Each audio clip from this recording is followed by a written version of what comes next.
قادریم نعرے یا غوث اعظم میزنم دم ز شیخ احمد رضا خاں قطب عالم میزنم رضویم نعرے یا اعلی حضرت میزنم دم ز شیخ حشمت علی خاں فرد عالم میزنم۔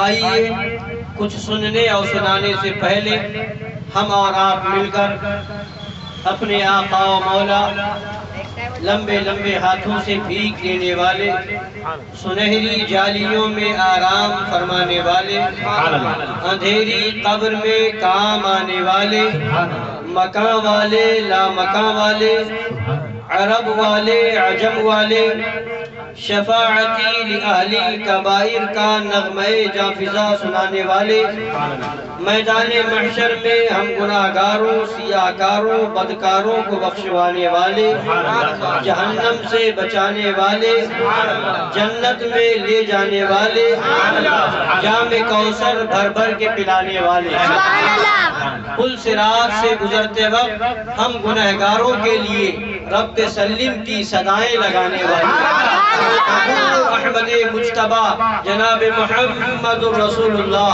ارواحنا فدا صلی اللہ تعالی علیہ وعلا آلہ وسلم کی بارگاہ عرش پناہ میں درود پاک کا نذران محبت پیش کریں۔ اللہم صلی علی سیدنا و نبینا و شفیعنا و حبیبنا و مولانا محمد معدن الجود والکرم و آلہ الکرام و ابنہ الکریم و امتہ الکریمۃ و بارک وسلم۔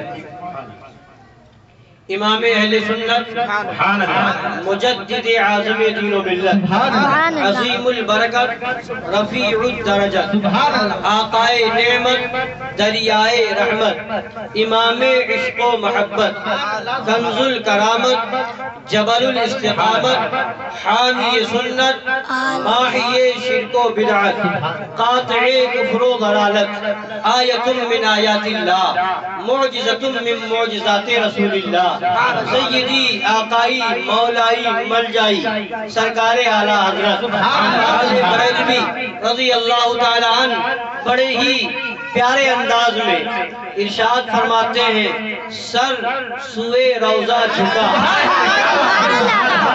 سر سوئے روضہ جھکا پھر تجھ کو کیا؟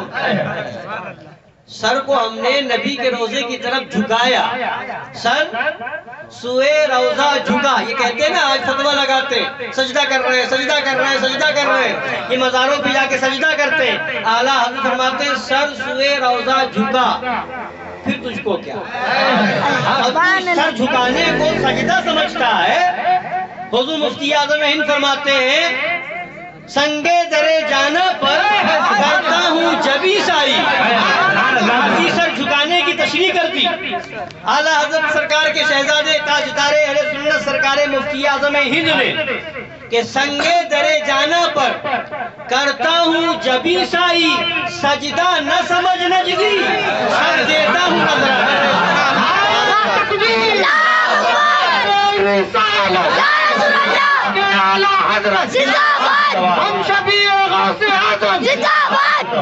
سجدہ نہ سمجھ نجدی سر دیتا ہوں نذرانہ۔ اور اس ایک جگہ تو بات یاد آ گئی، سرکار اعلیٰ حضرت رضی اللہ تعالیٰ عنہ نے ایک حدیث پاک نقل فرمائی کہ ایک صحابی رسول جن کا نام نامی اسم گرامی حضرت سیدنا ابو ایوب انصاری ہے رضی اللہ تعالیٰ عنہ، سرکار دو عالم صلی اللہ علیہ وسلم کے روضہ پاک پہ تشریف لے گئے، حاضر ہوئے اور چومنا شروع کیا چہرے سے قبر پاک کی مٹی پاک کو لے کر کے لگانا شروع کیا، خاک پاک کو خاک شفا کو لگانا شروع کیا۔ اتنے میں اس زمانے میں مروان وہاں تھا مدینہ منورہ کے اندر، مروان آتا ہے اور آ کر کے کہتا ہے اے ابو ایوب انصاری یہ کیا کر رہے ہو؟ حضرت ابو ایوب انصاری رضی اللہ تعالیٰ عنہ فرماتے ہیں اے مروان میں مٹی اور پتھر کے پاس نہیں آیا، میں تو اپنے نبی کی بارگاہ میں آیا۔ اسی پر اب یہاں غور کریں، مٹی اور پتھر پہ نہیں آیا، مٹی کے پاس نہیں آیا، پتھر کے پاس نہیں آیا، نبی کی بارگاہ میں آیا ہوں۔ آج 1400 سال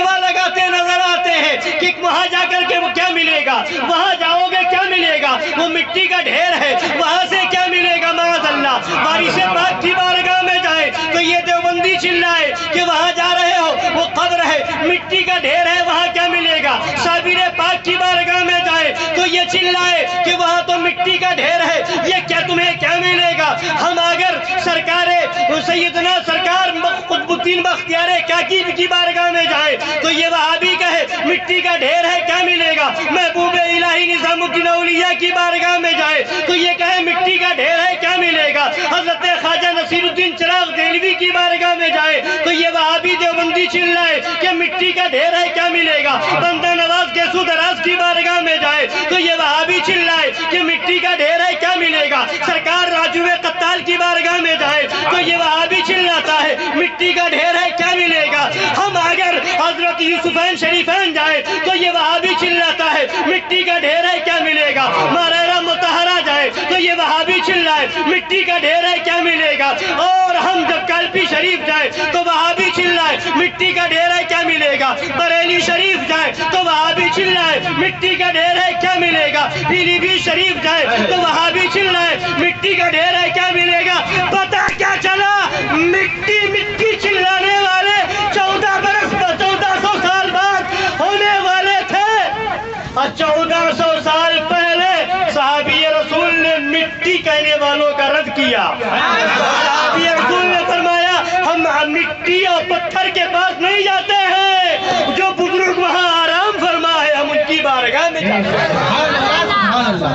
تو سرکار اعلیٰ حضرت رضی اللہ تعالیٰ عنہ اس واقعے کو نقل کرنے کے بعد ارشاد فرماتے ہیں سرکار اعلیٰ حضرت کہ روح پاک اور مٹی میں فرق نہ کرنا، مٹی میں اور روح پاک میں فرق نہ کرنا، یہ مروان کی جہالت ہے، یہ مروان کی جہالت ہے کہ اس کے ترکے سے وہ جہالت وہابیہ کو ملی، اور اس میں فرق کرنا کہ ہم چومتے ہیں مٹی کو نہیں بلکہ اس نسبت کو چومتے ہیں جو اس مٹی کو نبی پاک سے ہو گئی ہے، اس مٹی کی نسبت کو چومتے ہیں جو نسبت اس مٹی کو غریب نواز سے ہو گئی ہے، اس نسبت کو چومتے ہیں جو نسبت اس مٹی کو محبوب الہی سے ہو گئی ہے، تو نسبت کو ہم چوم رہے ہیں، یہ فرق نہ کرنا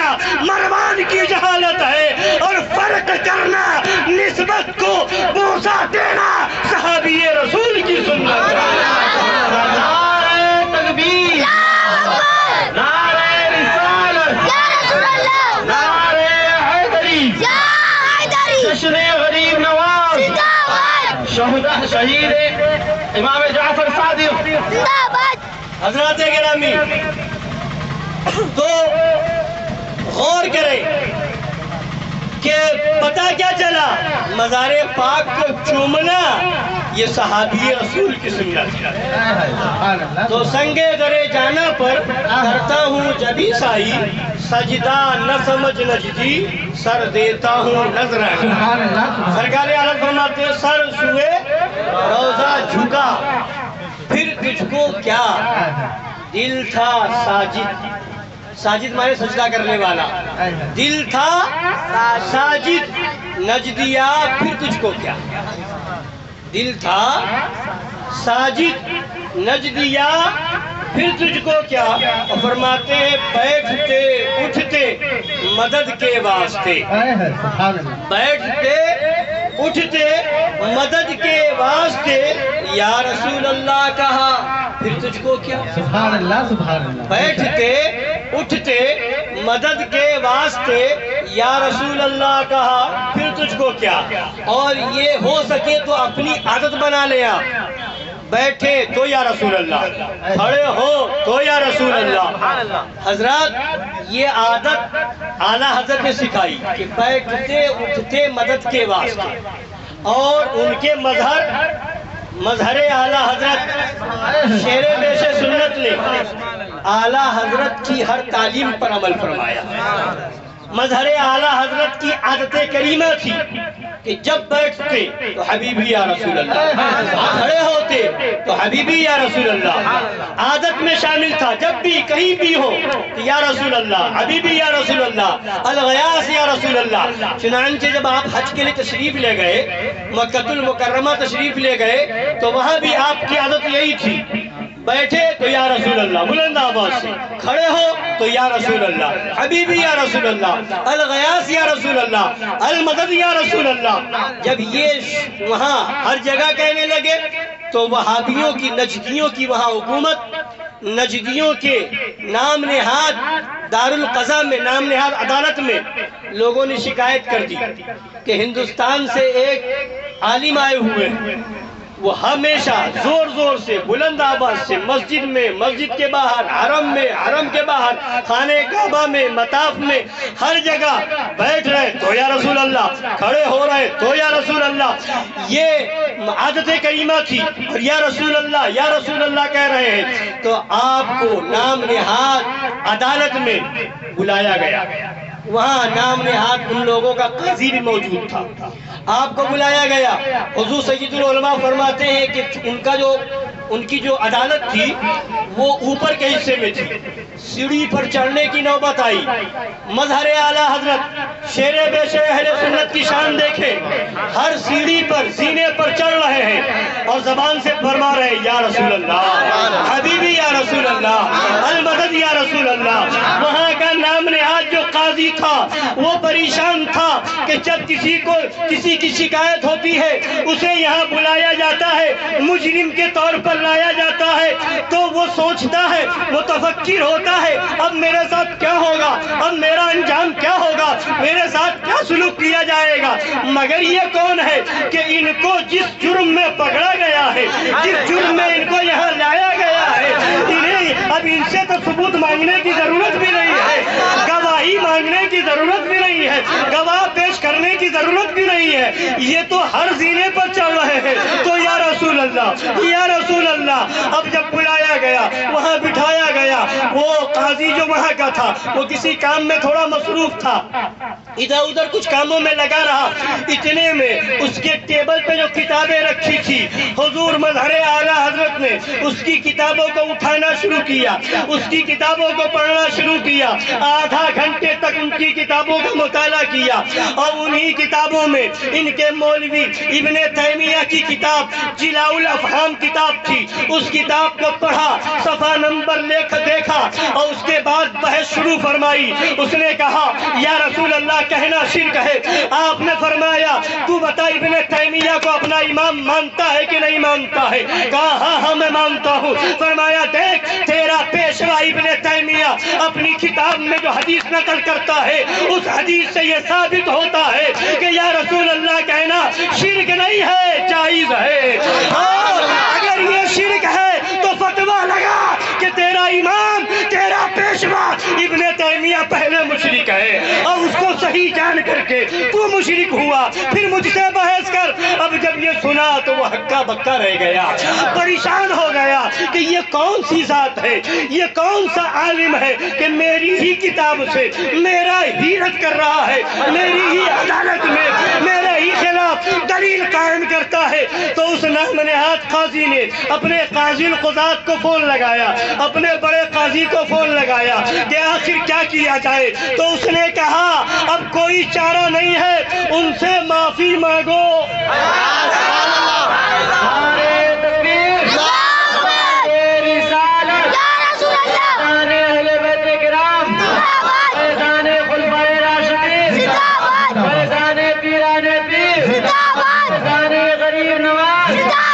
محبت عشق محبت عشق محبت محبت پیار محبت شیر سنت حضور مشاہد ملت حضرت علامہ مولانا مفتی نقیب الرحمان صاحب قبلہ، نعرہ تکبیر، نعرہ رسالت۔ بہرحال اس نے وہیں پر معافی مانگی. کیا بات ہے. تو یہ سب ہوں میں عبید رضی اللہ کا. آگے سے میرے بھاگتے ہیں شیر ببر بھی. اور یہ صرف ان کا زبانی دعویٰ نہیں تھا. مظہر اعلیٰ حضرت نے فرمایا کیوں دبے, کس سے دبے, ہے جو تیرے در کے غلام, غوث اعظم کی حفاظت میں ہے بندہ تیرا. ان کی ذات تو بہت بلند و بالا ہے. آج ان کے شہزادوں کو دیکھ لو, ان کے نبیرگان کو دیکھ لو, تو قسم خدا کی یہ کہنا پڑے گا کہ ان کا جو مشن تھا, ان کا جو تیور تھا, ان کا جو انداز تھا, وہ آج بھی قائم ہے. اور خانقاہ حشمتیہ کا آج بھی یہ اعلان ہے, کیوں دبے, کس سے دبے, ہے جو تیرے در کے غلام, غوث اعظم کی حفاظت میں ہے بندہ تیرا. چنانچہ اب بات آ گئی تو ایک واقعہ اور سن لیجیے. یہی سرکار مظہر اعلیٰ حضرت ہیں, شیر بیشہ اہل سنت ہیں. یہ فرماتے ہیں ہمارے حضرت حضور پیر و مرشد سرکار شیر ہندوستان کہ پیر پلپلا ہوگا تو مرید بھی پلپلا ہوگا, اور پیر مضبوط ہوگا تو مرید بھی مضبوط ہوگا. الحمدللہ ہمیں فخر ہے کہ ہم ایسی خانقاہ سے جڑے ہیں کہ جن کا دامن تھامنے کے بعد پھر مضبوطی ایسی آتی ہے, شدت ایسی آتی ہے, سختی ایسی آتی ہے ایمان کے معاملے میں کہ پھر وہ ڈگمگاتا نہیں ہے, ادھر ادھر نہیں جاتا, بلکہ ایک دامن مضبوطی سے تھام لیتا ہے, اور جہاں رہتا ہے وہاں کامیاب رہتا ہے. بہرحال تو حضور مظہر اعلیٰ حضرت شیر بیشہ اہل سنت, جنہیں اعلیٰ حضرت نے ابو الفتح کا لقب عطا کیا, سبحان اللہ, وہی مکہ شریف میں ہے. حج کے دوران ان نجدی حکومتوں نے کی طرف سے ایک کتاب تقسیم ہوئی اور لوگوں کو دی گئی. اس میں کچھ حج وغیرہ کے مسائل, اور اسی میں اپنا گندا عقیدہ بھی شامل کیا تھا. جب وہ کتاب بانٹی گئی, مظہر اعلیٰ حضرت نے جب دیکھا کتاب بٹ رہی ہے, کتاب مل نہیں پائی, تو اپنے مرید سے فرمایا کہ جاؤ یہ کتاب کہیں مل جائے تو لے آؤ, دکان پر جاؤ, قیمت سے لینا ہو, پیسے دے کر کے لینا ہو, پھر بھی لے کر کے آؤ. بہرحال کتاب مل گئی, لے کر کے آئے, کتاب کا مطالعہ فرمایا. اس کے بعد وہیں پر کبھی ہندوستان پاکستان کے لوگ ملتے, وہاں پر تقریر فرماتے, وہاں اردو میں تقریر کرتے. جہاں عرب شریف کے لوگ ملتے, عربی زبان جاننے والے ملتے, وہاں عربی زبان میں تقریر کرتے. اور جگہ جگہ تقریر فرمائی اور نجدیوں کی کتاب دکھانا شروع کی, اور اس میں فرمایا دیکھو ان نجدی حکومتوں نے یہ کتاب چھاپی ہے, نجدی حکومت کی طرف سے یہ کتاب چھپی ہے, اس کے اندر گندا عقیدہ, کفریہ عقیدہ لکھا ہے. یہ عقیدہ لکھنے والا بھی کافر ہے, اس کو چھپوانے والا بھی کافر ہے, اس کو جو صحیح مانے وہ بھی کافر ہے. جگہ جگہ تقریر شروع کر دی. اب جب یہ خبر نجدی حکومت تک پہنچی, نجدی حکومت تک پہنچی, ان کے بادشاہ تک پہنچی, تو اس نے ہندوستان سے پہنچے ہوئے دیوبندی مولویوں کو, وہابی مولویوں کو بلایا, اور بلا کر کے کہا کہ یہ جو مولانا ہندوستان سے آئے ہوئے ہیں, یہ کھلے عام علل اعلان میرا رد کر رہے ہیں, مجھے کافر کہہ رہے ہیں, اور میری کتاب دکھا کر کے رد کر رہے ہیں. اب آپ لوگوں میں سے کون ہے جو ان سے مناظرہ کرے؟ تو سب نے جواب دے دیا. نجدی حکومت کی طرف سے ایک آدمی آیا اور کہا آپ کا کیا کہنا ہے, آپ کیا کہہ رہے ہیں؟ آپ نے فرمایا یہ میرے ہاتھ میں کتاب ہے, یہ کتاب نجدی حکومت سعودی حکومت کی طرف سے چھپی ہے, اس کے اندر یہ کفری عقیدہ موجود ہے, اور شریعت کا حکم یہ ہے کہ ایسا عقیدہ رکھنے والا کافر, ایسا عقیدہ لکھنے والا کافر, ایسے عقیدے کو چھپوانے والا کافر, ایسے عقیدے کو صحیح جاننے والا کافر. تو کہا اچھا تو کیا ہونا چاہیے؟ تو فرمایا ہونا یہ چاہیے کہ جس نے کتاب لکھی, جس نے کتاب چھپوائی, وہ سب توبہ کرے, دوبارہ کلمہ پڑھے, اپنی بیوی سے دوبارہ نکاح کرے, وہاں ان کا اسلام گیا، ایمان گیا، ان پر دوبارہ کلمہ پڑھنا فرض ہے، اور جیسے یہ کتاب چھپی ویسے ہی اپنی توبہ کو چھپوائے اور بٹوائے، اور اگر ایسا نہیں کر سکتے تو مجھ سے مناظرہ کر لے۔ اگر ایسا نہیں کر سکتے تو مجھ سے مناظرہ کر لے، اور کہہ دو، بتا دینا کہ مناظرہ اگر چاہتے ہیں مجھ سے کرنا تو میری طرف سے چند شرطیں ہیں۔ ایک شرط تو یہ ہے کہ مناظرہ حرم شریف کے اندر ہوگا۔ رضا کا شعر، مناظرہ حرم شریف کے اندر ہوگا، مناظرہ مائک پر ہوگا، اور اس مائک کا کنیکشن مکہ شریف کے ہر ایک گھر میں ہوگا، اور مناظرہ عربی زبان میں ہوگا۔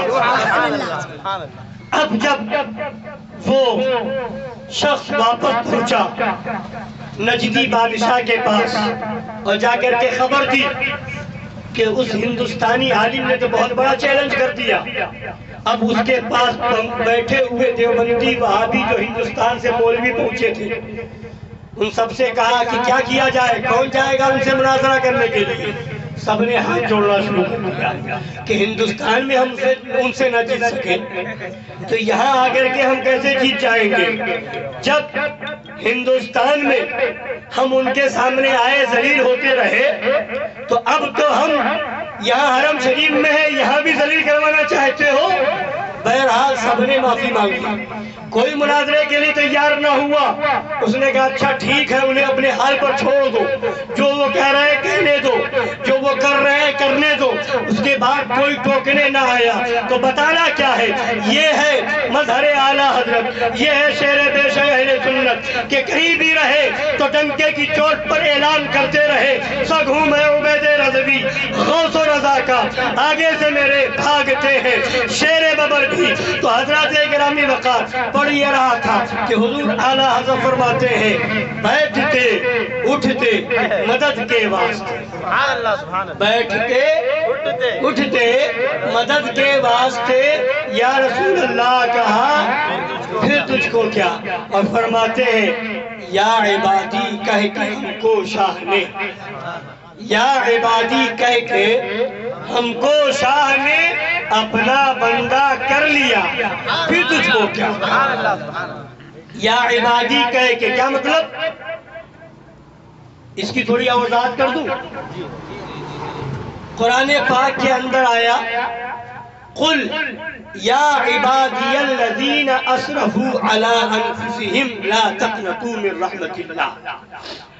اللہ تبارک و تعالیٰ فرماتا ہے اے محبوب، اے پیارے نبی، آپ فرما دیجئے، کیا فرما دیجئے؟ قل، آپ فرما دیجئے کیا؟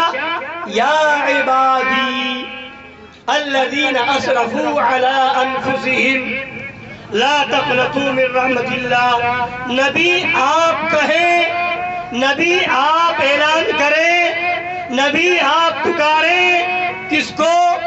اپنی امت کے لوگوں کو، کس کو؟ مومنوں کو، ایمان والوں کو، کیا کہہ کر کے؟ یا امتی کہہ کر کے، اے میری امت کے لوگوں، نہیں، یا ایھا الناس کہہ کر کے، اے لوگوں، نہیں، یا ایھا الانسان کہہ کر کے، نہیں، یا عباد اللہ کہہ کر کے، اے اللہ کے بندو، نہیں، آپ پکارے کیا کہہ کر کے؟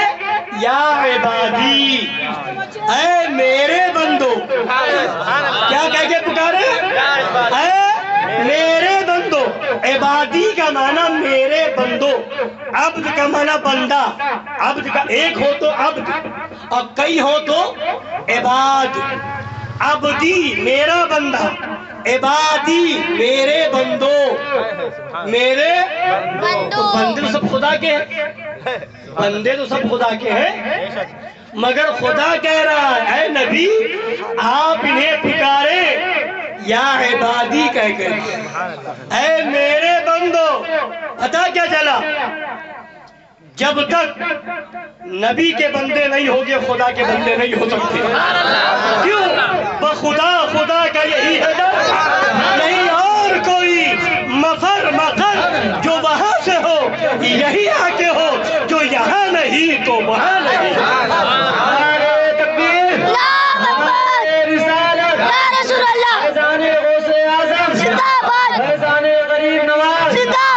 عشق محبت عشق محبت پیار محبت فیضان حضور مدر اعلی حضرت خانقاہ حشمتیہ فیضان خانقاہ حشمتیہ رسالت. یا رسول اللہ. بندہ کا معنی غلام بھی ہوتا ہے، عبد کا معنی غلام بھی ہوتا ہے. تو جب تک نبی کی غلامی نہیں ملے گی خدا کے بندے نہیں ہو سکتے. خدا کے بندے ہونے کا دعویٰ ہر کوئی کرتا ہے مگر ہر کوئی خدا کا بندہ اس وقت تک نہیں ہو سکتا. خدا کے بندے ہونے کا دعویٰ ہر کوئی کرتا ہے اور ہر کوئی خدا کا بندہ ہے مگر ایمان والا پہلے بندہ مصطفیٰ ہے پھر بندہ خدا ہے. اور بندہ مصطفیٰ کا مطلب غلام مصطفیٰ، عبد مصطفیٰ کا مطلب غلام مصطفیٰ. خدا نے فرمایا اے نبی آپ پکاریں، آپ کہیں یا عبادی. نبی نے کہا یا عبادی، یعنی یا عبادی کہنے میں ہر کوئی نہیں آئے گا. یا عباد اللہ اگر کہا جاتا تو اللہ کا بندہ ابو لہب بھی تھا، اللہ کا بندہ ابو جہل بھی تھا، اللہ کا بندہ عتبہ بھی تھا، اللہ کا بندہ شیبہ بھی تھا. اللہ کے بندے تو یہ کافر بھی ہے، اللہ کے بندے تو یہ سب ہے مگر ایمان والے جو ہیں وہ نبی کے بندے ہیں. جب نبی کے بندے تو خدا کے بندے. اور یہی فرق ہو گیا. خدا کا سچا بندہ وہی ہے جو پہلے نبی کا غلام ہے. تو خدا نے حکم دیا پکارے یا عبادی، تو نبی نے ہمیں کیا کہہ کے پکارا؟ نبی نے کیا کہا؟ یا عبادی. کسے کہا؟ ایمان والوں سے کہا. کس سے کہا؟ ایمان والوں سے. یا عبادی. آج یہ وہابی اور دیوبندی فتویٰ لگاتے ہیں عبد المصطفیٰ نام رکھو گے شرک ہو جائے گا، عبد النبی نام رکھو گے شرک ہو جائے گا، عبد الرسول نام رکھو گے شرک ہو جائے گا. اب میں پوچھنا چاہتا ہوں عبد المصطفیٰ یا عبادی کا ترجمہ تو ہے، عبد الرسول یا عبادی کا ترجمہ تو ہے، عبد النبی یا عبادی کا ترجمہ تو ہے. تو سنو، اگر یہ شرک تو یا عبادی کہنا بھی شرک. تو اب بتاؤ کیا قرآن شرک پھیلانے آیا ہے یا شرک کو ختم کرنے آیا ہے؟ تو ہر کوئی کہے گا قرآن شرک کو مٹانے آیا ہے. تو قرآن کہہ رہا ہے اے محبوب آپ پکارے یا عبادی. نبی نے یا عبادی کہہ کر کے ہمیں پکارا. اعلیٰ حضرت نے جب یہ منظر دیکھا تو پکار کے کہا یا عبادی کہہ کے ہم کو شاہ نے اپنا بندہ کر لیا. پھر تجھ کو کیا؟ اپنا بندہ کر لیا پھر تجھ کو کیا؟ یہ کس کو اپنا بندہ کیا؟ ہمیں کیا، آپ کو کیا. اب آگے فرماتے ہیں یہ جو خطاب ہے یا عبادی اے میرے بندو، یہ خطاب جو ہے یہ کس سے ہے؟ مخاطب کون ہے؟ تو اعلیٰ آگے فرماتے ہیں دیو کے بندوں سے کب ہے یہ خطاب؟ یہ خطاب جو ہے یا عبادی ایمان والوں سے ہے، اللہ کے بندوں سے جو سچے بندے ہیں. اور جو دیو کے بندے ہو چکے، دیو مانے شیطان. اور جو دیو کا بندہ ہو گیا اب وہ خدا کا بندہ تھوڑی ہوگا. تو دیو کے بندوں سے کب ہے یہ خطاب؟ ارے تو نہ ان کا ہے نہ تھا پھر تجھ کو کیا؟ تو نہ ان کا ہے نہ تھا پھر تجھ کو کیا؟ اور فرماتے ہیں دیو تجھ سے خوش ہے پھر ہم کیا کریں؟ دیو تجھ سے خوش ہے پھر ہم کیا کریں؟ ہم ہیں عبد مصطفیٰ پھر تجھ کو کیا، ہم ہیں عبد مصطفیٰ پھر تجھ کو کیا، اور فرماتے تیری دوزخ سے تو کچھ چھینا نہیں، تیری دوزخ سے تو کچھ چھینا نہیں، ارے تجھ سے تو ہم نے کچھ نہیں چھینا، تیری دوزخی تھوڑی، تجھ سے نہ ہم کوا چھیننے جاتے ہیں، تجھ سے نہ ہم بکرے کا کپورا چھیننے جاتے ہیں، تو جن جن چیزوں کو جائز سمجھتا ہے تو وہ کر، تو وہ کھا، ہم تجھ سے چھیننے نہیں جاتے، تو ہمارے غوث کا مرغہ کیوں چھین رہا ہے، تو ہمارے امام حسین کا کھچڑا کیوں چھین رہا ہے، غوث اعظم کی بریانی کیوں چھین رہا ہے، غریب نواز کی دلیا کیوں چھین رہا ہے، ہمارے شب برات کا حلوہ کیوں چھین رہا ہے، امام جعفر صادق کی کنڈے کی فاتحہ کی کھیر اور اس کی پوری کیوں چھین رہا ہے، آج وہابی فتویٰ لگاتا ہے کنڈے کی فاتحہ ناجائز و حرام ہے، معاذ اللہ رب العالمین،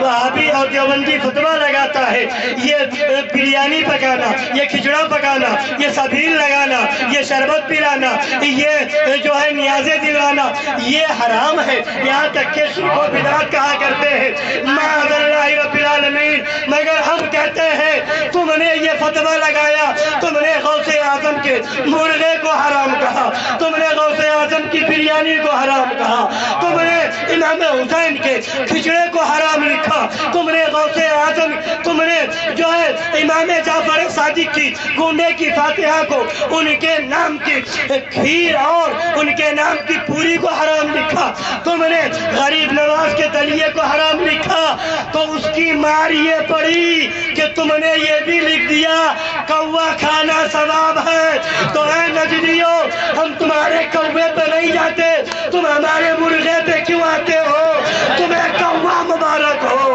اور ہمیں غوث اعظم کا مرغا مبارک ہو۔ نعرہ تکبیر، نعرہ رسالت، یا رسول اللہ، نعرہ غوث اعظم، زندہ آباد، نعرہ غریب نواز، زندہ آباد، نعرہ حضور اعلیٰ حضرت، زندہ آباد، فیضان حضور شیر سنت، زندہ آباد، عشق محبت، عشق محبت، اعلیٰ حضرت، اعلیٰ حضرت، پیار محبت، حضرت، خانقاہ حشمتیہ، زندہ آباد، نعرہ تکبیر، اللہ اکبر، نعرہ رسالت۔ یا رسول اللہ، تو ہم نے تو کچھ نہیں چھینا تمہارا، تیری دوزخ سے تو کچھ چھینا نہیں، خلد میں پہنچا رضا پھر تجھ کو کیا، تو بات آ گئی، تو امام جعفر صادق رضی اللہ تعالیٰ عنہ سے بھی اس جلسے پاک کو نسبت ہے، امام جعفر صادق سے بھی اس جلسے پاک کو نسبت ہے۔ کنڈے کی فاتحہ کراتے ہیں آپ حضرات، کتنے لوگ کراتے ہیں، کون سی تاریخ میں کراتے ہیں، کون سی تاریخ میں، 22 رجب المرجب، اور انشاءاللہ 22 رجب کو کرائیں گے، کہیے انشاءاللہ۔ امام جعفر صادق جو غوث اعظم کے دادا میں آتے ہیں، غوث اعظم کی نسل پاک میں ہے، یعنی آپ کے آبائے کرام میں ہے، امام جعفر صادق جو سرکار امام حسین کی نسل پاک میں ہے، ان کے نام سے کنڈے کی فاتحہ ہوتی ہے۔ اب کچھ لوگ اور بھی آ گئے ہیں، نئے نئے محقق پیدا ہو گئے، اب باتیں لے کر کے آئے کہ 15 رجب کو کنڈے کی فاتحہ ہونی چاہیے، کچھ باتیں اس طرح کی آتی ہیں، آپ لوگوں کے سامنے شاید آئی ہو کہ 22 رجب کو نہیں، کنڈے کی فاتحہ 15 رجب کو کریں، اس لیے کہ 15 رجب امام جعفر صادق کے وصال کی تاریخ ہے۔ کچھ لوگ ایسی باتیں کرتے ہیں، مگر ہم کریں گے انشاءاللہ 22 رجب کو۔ کب کریں گے؟ 22 رجب۔ اب کیوں؟ اب آپ بھی کہیں گے جب ان کے وصال کی تاریخ 15 رجب ہے تو ہم 22 کو کیوں کریں، 15 رجب کو کرنا ہے۔ تو بات یہ ہے کہ اگر یہی بات ہے تو ایسے لوگوں سے آپ پوچھیں غوث اعظم کی تاریخ پیدائش بتائیں اور غوث اعظم کی تاریخ وصال بتائیں۔ 11 ربیع الاخر شریف کو غوث اعظم کی 11ویں مناتے ہیں کہ نہیں، بولیے، مناتے ہیں۔ غوث اعظم کی نہ تو تاریخ پیدائش 11 ربیع الاخر ہے اور نہ تاریخ وصال 11 ربیع الاخر ہے، تو اب اس تاریخ میں 11ویں شریف کیوں ہوتی ہے؟ یہ ہوتی ہے تو پھر کیوں ہوتی ہے؟ نہ تاریخ پیدائش نہ تاریخ وصال. تو اب جو تاریخ وصال ہے اس تاریخ میں کرنا چاہیے. تو یہ کوئی دلیل نہیں کہ تاریخ وصال جو اس میں ہو دوسرے میں نہ ہو. تو امام جعفر صادق کی تاریخ وصال اگرچہ 22 رجب نہ ہو مگر ہمارے بزرگان دین اسی 22 رجب کو کرتے چلے آئے. آپ اٹھا کے تاریخ دیکھیں, آج 15-20 سال کو چھوڑ کر کے اس سے پہلے آپ معلوم کریں کہیں 15 رجب کی بات نہ تھی. ہمارے بزرگوں نے کبھی نہیں فرمایا 22 رجب کو ہوتی رہی, لوگ کرتے رہے. کیا انہیں نہ معلوم تھا؟ مفتی اعظم ہند نہ جانتے تھے کہ تاریخ وصال امام جعفر کی 15 رجب ہے؟ کیا مظہر اعلیٰ حضرت شیر بیش سنت نہ جانتے تھے کہ سرکار امام جعفر صادق کی تاریخ وصال 15 رجب ہے؟ کیا اعلیٰ حضرت نہ جانتے تھے کہ امام جعفر صادق کی تاریخ وصال 15 رجب ہے؟ یا اور بزرگان دین نہ جانتے تھے کہ امام جعفر صادق کی تاریخ وصال 15 رجب ہے؟ مگر کسی بزرگ نے منع نہیں کیا. کسی بزرگ نے منع نہیں کیا. 22 رجب کو یہ فاتحہ ہوتی رہی اور یہ ہو رہی ہے. نئے کچھ لوگ نکل آئے کہ 15 رجب تاریخ وصال ہے. 15 رجب فاتحہ تو آپ کسی دن بھی کروائیں, بزرگوں نے منع کرنا تو دور کی بات ہے. حضور مفتی اعظم ہند کا فتویٰ ہے کہ 22 رجب المرجب کو فاتحہ کرانے میں کوئی حرج نہیں, بالکل جائز ہے. تو جب یہ بالکل جائز ہے تو پھر روکنے والا کوئی کیا ہوتا ہے؟ اور یہ کنفیوژن پیدا کرنا ہے, مشکوک کرنا ہے. جو 22 رجب ایک تاریخ چلی آ رہی ہے وہ ایک یادگار تاریخ ہے, وہ اس کا اہتمام ہوتا ہے. اب جب کنفیوز ہوں گے لوگ, مشکوک ہوں گے تو آدھے ادھر ہوں گے آدھے ادھر ہوں گے. کچھ جو ہے 22 کو کریں گے, کچھ 15 کو کریں گے, تو پھر وہ اہتمام نہیں ہو پاتا ہے. 22 رجب کو شروع سے چلا آیا ہے کہ وہ اہتمام کر کے فاتحہ دلائی جاتی تھی اور انشاءاللہ اس کو دلاتے رہیں گے. کچھ لوگ یہ بھی لے کے آتے ہیں کہ 22 رجب کو حضرت امیر معاویہ رضی اللہ تعالی عنہ کی تاریخ وصال ہے. رافضی شیعہ اس تاریخ میں حضرت امیر معاویہ کی وفات, ان کے وصال کی خوشی میں فاتحہ کراتے ہیں یا جو کچھ بھی کراتے ہو, خوشی مناتے ہیں. تو اس لیے اس تاریخ میں نہیں کرانا چاہیے. رافضیوں سے شیعوں سے مشابہت ہوتی ہے. تو ہم کہتے ہیں اعلیٰ حضرت سرکار نے ایک جگہ بیان فرمایا کہ تشبہ مشابہت ایسے ہی نہیں ہو جاتی, اس کی کچھ شرطیں ہیں, اور انہی شرطوں میں سے ایک شرط یہ ہے کہ جو اس کی نیت ہو وہی اس کی نیت ہو, تب تشبہ ہوگا, تب مشابہت ہوگی. رافضیوں کی جو بھی نسبت ہو, وہ جو بھی نیت ہو, ہمیں نہیں معلوم ان شیعوں کی کیا نیت ہے, ان کا کیا مقصد ہے, ان کا کیا مطلب ہے, ہمیں اس سے مطلب نہیں. پہلی چیز تو یہ ہے کہ اسی بات کی تحقیق نہیں کہ 22 رجب حضرت امیر معاویہ کی تاریخ وصال ہے, پہلے اسی کی تحقیق نہیں. اس میں علماء کا اختلاف ہے. اب رہ گئی بات, اگر ہو بھی تو ہمیں ان رافضیوں سے کیا مطلب؟ اگر وہ تاریخ یہ حضرت امیر معاویہ کی تاریخ وصال ہے تو ہمارے لیے دو نسبتیں مل گئی. حضرت امام جعفر صادق کی بھی نسبت ہے, حضرت امیر معاویہ کی بھی نسبت ہے. تو ہم اسی تاریخ میں حضرت امیر معاویہ کو بھی یاد کریں گے اور اسی تاریخ میں حضرت امام جعفر صادق کو بھی یاد کریں گے اور دنیا کو بتائیں گے ہم صحابہ کو بھی مانتے ہیں, اہل بیت کو بھی مانتے ہیں. ہمارے ہاتھ میں صحابی کا بھی دامن ہے, اہل بیت کا بھی دامن ہے, اہل سنت کا ہے. بیڑا پار اصحاب حضور, نجم ہے اور ناؤ ہے عطرت رسول اللہ. نعرہ تکبیر, نعرہ رسالت, خلفائے راشدین,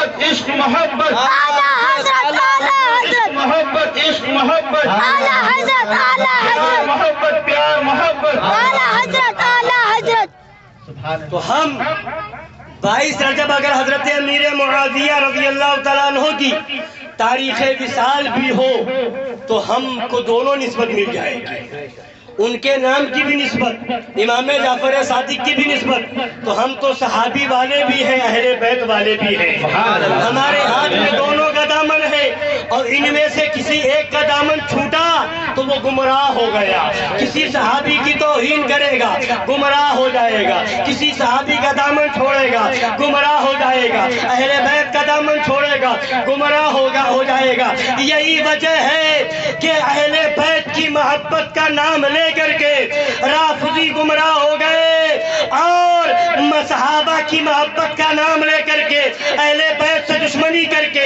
یہ خارجی گمراہ ہو گئے۔ اہل سنت نہ صحابہ کی توہین کرتے ہیں نہ اہل بیت کی توہین کرتے ہیں، بلکہ صحابہ کو بھی سر کا تاج مانتے ہیں، اہل بیت کو بھی اپنے سینے سے لگائے ہوتے ہیں۔ اسی لیے اعلیٰ حضرت فرماتے ہیں اہل سنت کا ہے بیڑا پار، اصحاب حضور نجم ہے اور ناؤ ہے عطرت رسول اللہ۔ نعرہ رسالت یا رسول اللہ، فیضان خلفائے راشدین، زندہ باد، فیضان اہل بیت اطہار، زندہ باد، فیضان امام جعفر صادق، زندہ باد، فیضان غریب نواز، زندہ باد، محبت عشق محبت اعلی حضرت اعلی حضرت محبت پیار محبت اعلی حضرت اعلی حضرت۔ حضرات گرامی، میں نے قرآن مقدس کی جس آیت کریمہ کی تلاوت کی، اللہ تبارک و تعالی فرماتا ہے یا ایھا الذین آمنوا اتقوا اللہ وکونوا مع الصادقین، اے ایمان والو اللہ سے ڈرو اور سچوں کے ساتھ ہو جاؤ۔ کس سے فرمایا؟ اے ایمان والو، ایمان والوں سے خطاب فرمایا جا رہا ہے۔ اب اس زمانے میں ایک عام آدمی کے لیے بہت مشکل مرحلہ ہے، ادھر بھی داڑھی ادھر بھی داڑھی، ادھر بھی ٹوپی ادھر بھی ٹوپی، ادھر بھی جبہ ادھر بھی جبہ، ادھر بھی امامہ ادھر بھی امامہ، ادھر بھی قرآن ادھر بھی قرآن، ادھر بھی حدیث ادھر بھی حدیث، ادھر بھی دعویٰ ایمان والے ادھر بھی دعویٰ ایمان والے، ایک نہیں کئی فرقے پیدا ہو گئے۔ وہابی کہہ رہا ہم ایمان والے، دیوبندی کہہ رہا ہم ایمان والے، رافضی کہہ رہا ہم ایمان والے، خارجی کہہ رہا ہم ایمان والے، چکرالوی کہہ رہا ہم ایمان والے، اہل حدیث کہہ رہا ہم ایمان والے، اور غیر مقلد کہہ رہا ہم ایمان والے، اپنے آپ کو اہل قرآن کہلانے والے چکرالوی کہہ رہے ہم ایمان والے، نیچری کہہ رہا ہم ایمان والے، ایک سے ایک فرقے پیدا ہوتے جا رہے ہیں، ہر ایک کا دعویٰ ہم ایمان والے ہم ایمان والے ہم ایمان والے۔ آخر یہ پہلے سمجھو ایمان والے ہونے کا دعویٰ ہر کوئی کر رہا ہے، مگر پہلے یہ تو بتاؤ ایمان ہے کیا؟ پہلے یہ سمجھ لو کہ ایمان ہے کیا، یہ سمجھ جاؤ گے کہ ایمان ہے کیا تو سمجھ جاؤ گے ایمان والا ہے کون، یہ سمجھ جاؤ گے کہ ایمان ہے کیا تو سمجھ میں آ جائے گا ایمان والا ہے کون۔ تو سنیے، فرمایا گیا ایمان کے بارے میں بتایا گیا، ایک مختصر سی تعریف تو یوں کی گئی، الایمان تصدیق بما جاء به النبی صلی اللہ تعالی علیہ وعلا آلہ وسلم۔ ایک ایمان کی عربی میں مختصر تعریف یہ کر دی گئی، یعنی جو کچھ نبی پاک صلی اللہ علیہ وسلم لے کر کے تشریف لائے ان سب کو دل سے مان لینا، اور اسی کی تشریح کیجیے تو یہ ہے کہ جس کو نبی سے نسبت ہو، جو نبی نے فرمایا اور جو نبی کا ہو گیا ان سب کو دل سے مان لینا، اور جو نبی سے کٹا جو نبی سے گیا ان سب سے دور ہو جانا، یہ ہے ایمان، یہ ہے ایمان۔ یعنی نبی والا ہے تو اس سے محبت ہو، اور نبی کا دشمن ہے تو اس سے دوری ہو۔ اور اسی کی تعریف میں حدیث پاک نقل فرمائی، من احب للہ وابغض للہ واعطى للہ ومنع للہ فقد استکمل الایمان۔ سبحان اللہ۔ جس نے کسی سے محبت کی اللہ کے لیے، جس نے کسی سے دشمنی کی تو اللہ کے لیے، جس نے کسی کو کچھ دیا تو اللہ کی رضا کے لیے، کسی کو کسی چیز سے روکا تو اللہ کی رضا کے لیے، جس نے ایسا کیا فقد استکمل الایمان، تو اس نے اپنے ایمان کو مکمل کر لیا۔ سرکار اعلیٰ حضرت فرماتے ہیں کہ جس کے دل میں اللہ اور رسول کا علاقہ تمام علاقوں پر غالب ہو، اللہ اور رسول کے محبوبوں سے محبت رکھے، اللہ اور رسول کے محبوبوں سے، اللہ اور رسول کے محبوب کون؟ صحابہ ان کے محبوب، خلفائے راشدین ان کے محبوب، اہل بیت ان کے محبوب، بدر و احد کے جانثار ان کے محبوب، کربلا والے ان کے محبوب، اہل بیت اطہار ان کے محبوب، امام جعفر صادق ان کے محبوب، مولا علی ان کے محبوب، اور غوث اعظم ان کے محبوب، غریب نواز ان کے محبوب، خواجہ قطب الدین ان کے محبوب، سید سالار مسعود غازی ان کے محبوب، حضرت خواجہ نصیر الدین چراغ دہلی ان کے محبوب، حضرت بابا فرید الدین گنج شکر ان کے محبوب، حضرت بندہ نواز گیسو دراب ان کے محبوب، یہ سارے بزرگان دین ان کے محبوب۔ تو فرماتے ہیں اللہ اور رسول کے محبوبوں سے محبت رکھے، اور جتنے ایمان والے سب ان کے محبوب، تو اللہ اور رسول کے محبوبوں سے محبت رکھے، اگرچہ اپنے دشمن ہو، اپنے ذاتی معاملے میں دشمن بھی ہو، کسی نے ہمارا پیسہ لے کر کے کھا لیا تو دنیا کے معاملے میں دشمن، کسی نے ہماری زمین پر قبضہ کر لیا دنیا کے معاملے میں ہمارا دشمن، کسی نے ہمارے باپ کو گالی دی یا ہمیں گالی دی، دنیاوی معاملات میں وہ ہمارا دشمن، تو فرمایا اگرچہ اپنے تمہارے دشمن ہو مگر ایمان والا ہے تب بھی محبت کرو، یہ ایمان ہے۔ اور اللہ اور رسول کے مخالفوں بدگویوں سے عداوت رکھے، اللہ اور رسول کے مخالفوں، جو اللہ کے مخالف، رسول اللہ کے مخالف یا ان کی برائی کرنے والے ہیں، ان سے دل میں کیا رکھے؟ عداوت، دشمنی رکھے، اگرچہ اپنے جگر کے ٹکڑے ہو، بیٹا بھی ہو، اگر دشمن رسول ہے، گستاخ نبی ہے، تو جگر کا ٹکڑا بھی ہو تو اس سے دل میں دشمنی رکھو، اسے الگ کر دو، یہ ہے ایمان۔ یہ کیا ہے؟ ایمان یہ ہے۔ یہ ایمان میں رشتہ داری نہیں دیکھی جاتی، ایمان کے معاملے میں ناطے داری نہیں دیکھی جاتی، ایمان کے معاملے میں خاندان نہیں دیکھا جاتا، ایمان کے معاملے میں جو یہ علاقہ نہیں دیکھا جاتا، ایمان میں یہ ہے کہ جو جان مانگو تو جان دیں گے، جو مال مانگو تو مال دیں گے، مگر یہ ہم سے کبھی نہ ہوگا کہ نبی کا جاہو جلا لائیں گے۔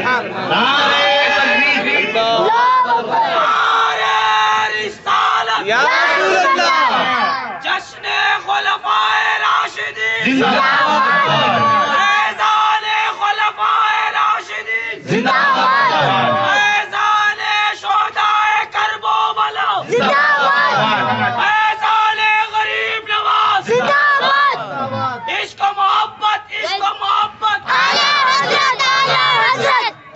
ایمان نبی سے سچی محبت کا نام ہے، اسی کا نام ایمان ہے۔ نہ داڑھی کا نام ایمان، نہ ٹوپی کا نام ایمان، نہ نماز کا نام ایمان، نہ روزے کا نام ایمان، نہ حج کا نام ایمان، نہ زکوٰۃ کا نام ایمان۔ ایمان الگ ہے، اعمال الگ ہے، نماز عمل ہے، روزہ عمل ہے، حج عمل ہے، زکوٰۃ عمل ہے، داڑھی رکھنا عمل ہے، کرتا پہننا عمل ہے، ٹوپی لگانا عمل ہے، سجدے سجدہ کرنا عمل ہے، مسجد بنوانا عمل ہے، مدرسہ بنوانا عمل ہے، زکوٰۃ دینا عمل ہے، یہ سب اعمال میں ہے، اور ایمان عشق رسول کا اعلیٰ حضرت نے 2 لفظوں میں بتا دیا، مومن وہ ہے، مومن وہ ہے جو ان کی عزت پہ مرے دل سے مر جائے، ان کی عزت پر، یہ نہ دیکھے سامنے کون ہے، مقابلے میں کون ہے۔ ذرا دیکھو، ایمان کا دعویٰ آسان ہے، مگر سچا دعوے دار دیکھنا ہے تو جنگ بدر کو دیکھو، وہ دعوے دار تھے، بدر کے میدان کو دیکھو، وہ ایمان والے تھے، احد کے میدان کو دیکھو، وہ ایمان والے تھے، خندق کے میدان کو دیکھو، وہ ایمان والے تھے، حنین کے میدان کو دیکھو، وہ ایمان والے تھے، کربلا کے میدان کو دیکھو، وہ ایمان والے تھے۔ وہ انہوں نے میدان میں یہ نہیں دیکھا مقابلے میں باپ آ رہا ہے کہ بیٹا آ رہا ہے۔ دیکھو تاریخ، صدیق اکبر کی تاریخ دیکھو کہ سامنے بیٹا آیا، بیٹے کی تلوار آ گئی تھی، حضرت صدیق اکبر کی گردن آ گئی تھی، بیٹے نے تلوار کو روک لیا تھا۔ بیٹا اس وقت تک مسلمان نہ ہوا تھا، جب اسلام لے آئے تو بیٹے نے اسلام لانے کے بعد کہا، اے والد گرامی، وہ وقت یاد ہے کہ میں حالت کفر میں تھا اور میں کافروں کی طرف سے آیا تھا، آپ مسلمانوں کی طرف سے تھے، اور آپ کی گردن میری تلوار کے نیچے آ گئی تھی۔ میں اگر چاہتا تو آپ کو شہید کر دیتا، مگر میں نے دیکھا کہ مقابلے میں باپ ہے، سامنے باپ ہے، میرے دل میں باپ کا خیال آیا، اس لیے میں نے تلوار کو روک لیا۔ صدیق اکبر نے اعلان کیا، ارشاد فرمایا، اے بیٹے سن، وہ تیرا کفر تھا جس نے یہ دیکھا کہ سامنے باپ ہے، مگر میرا عشق رسول یہ ہے، میرا ایمان یہ ہے کہ اگر تو میری تلوار کے نیچے آ جاتا تو یہ نہ دیکھتا کہ سامنے بیٹا ہے، بلکہ یہ دیکھتا نبی کے دشمنوں کی طرف سے آیا ہے، ایک وار کر کے تیرے سر کو تن سے جدا کر دیتا اور اعلان کر دیتا، جو نبی کا نہیں وہ صدیق کا نہیں ہے، تو ایمان یہ ہے کہ یہ نہیں دیکھا جاتا کہ بیٹا ہے یا باپ۔ حضرت عبیدہ بن جراح ہے، ان کے والد، ان کے باپ کا نام جراح نہیں تھا، ان کے باپ کا نام عبداللہ تھا۔ حضرت عبیدہ کے والد کا نام عبداللہ تھا، ان کے دادا کا نام جراح ہے، مگر ان کا باپ جو تھا عبداللہ جس کا نام تھا وہ گستاخ رسول تھا، نبی کی بارگاہ کا بے ادب گستاخ تھا۔ جنگ کے موقع پر حضرت عبیدہ نے اپنے باپ کو مارا، قتل کر دیا، ڈھیر کر دیا، اور اعلان کیا، اے دنیا والو، میرا باپ عبداللہ نہیں، میرا باپ جراح ہے۔ یعنی مجھے عبیدہ بن عبداللہ مت کہنا، مجھے عبیدہ بن جراح کہنا۔ دنیا میں وہ مشہور ہو گئے، عبیدہ بن جراح، حدیث میں نام آتا ہے عبیدہ بن جراح، تاریخ میں نام آتا ہے عبیدہ بن جراح، کتابوں میں نام آتا ہے عبیدہ بن جراح۔ پتا کیا چلا؟ ایک صحابی نے بتا دیا، اگر باپ گستاخ ہو مار دو اور اپنا نسب بھی منقطع کر لو، کہ جب تو نبی کا نہیں تو میرا باپ بھی نہیں۔ نعرہ تکبیر، نعرہ رسالت، یا رسول اللہ، اہل بیت کرام زندہ باد، فیضان خلفائے راشدین، رسم عید میلاد النبی، فیضان امام علی مقام، فیضان غوث اعظم زندہ باد، فیضان غریب نواز زندہ باد، عشق محبت، عشق محبت، اعلیٰ حضرت، اعلیٰ حضرت، پیار محبت، اعلیٰ حضرت، اعلیٰ حضرت، نظر اعلیٰ حضرت زندہ باد، فیضان خانقاہ حشمتیہ زندہ باد، نعرہ رسالت، یا رسول اللہ۔ وہ تھے ایمان والے، ان کا تھا ایمان، جنہوں نے نہ باپ کو دیکھا، نہ بیٹے کو دیکھا، نہ بھائی کو دیکھا، اگر دیکھا ہے تو عشق رسول کو دیکھا ہے، دیکھا ہے تو نبی کی محبت کو دیکھا ہے،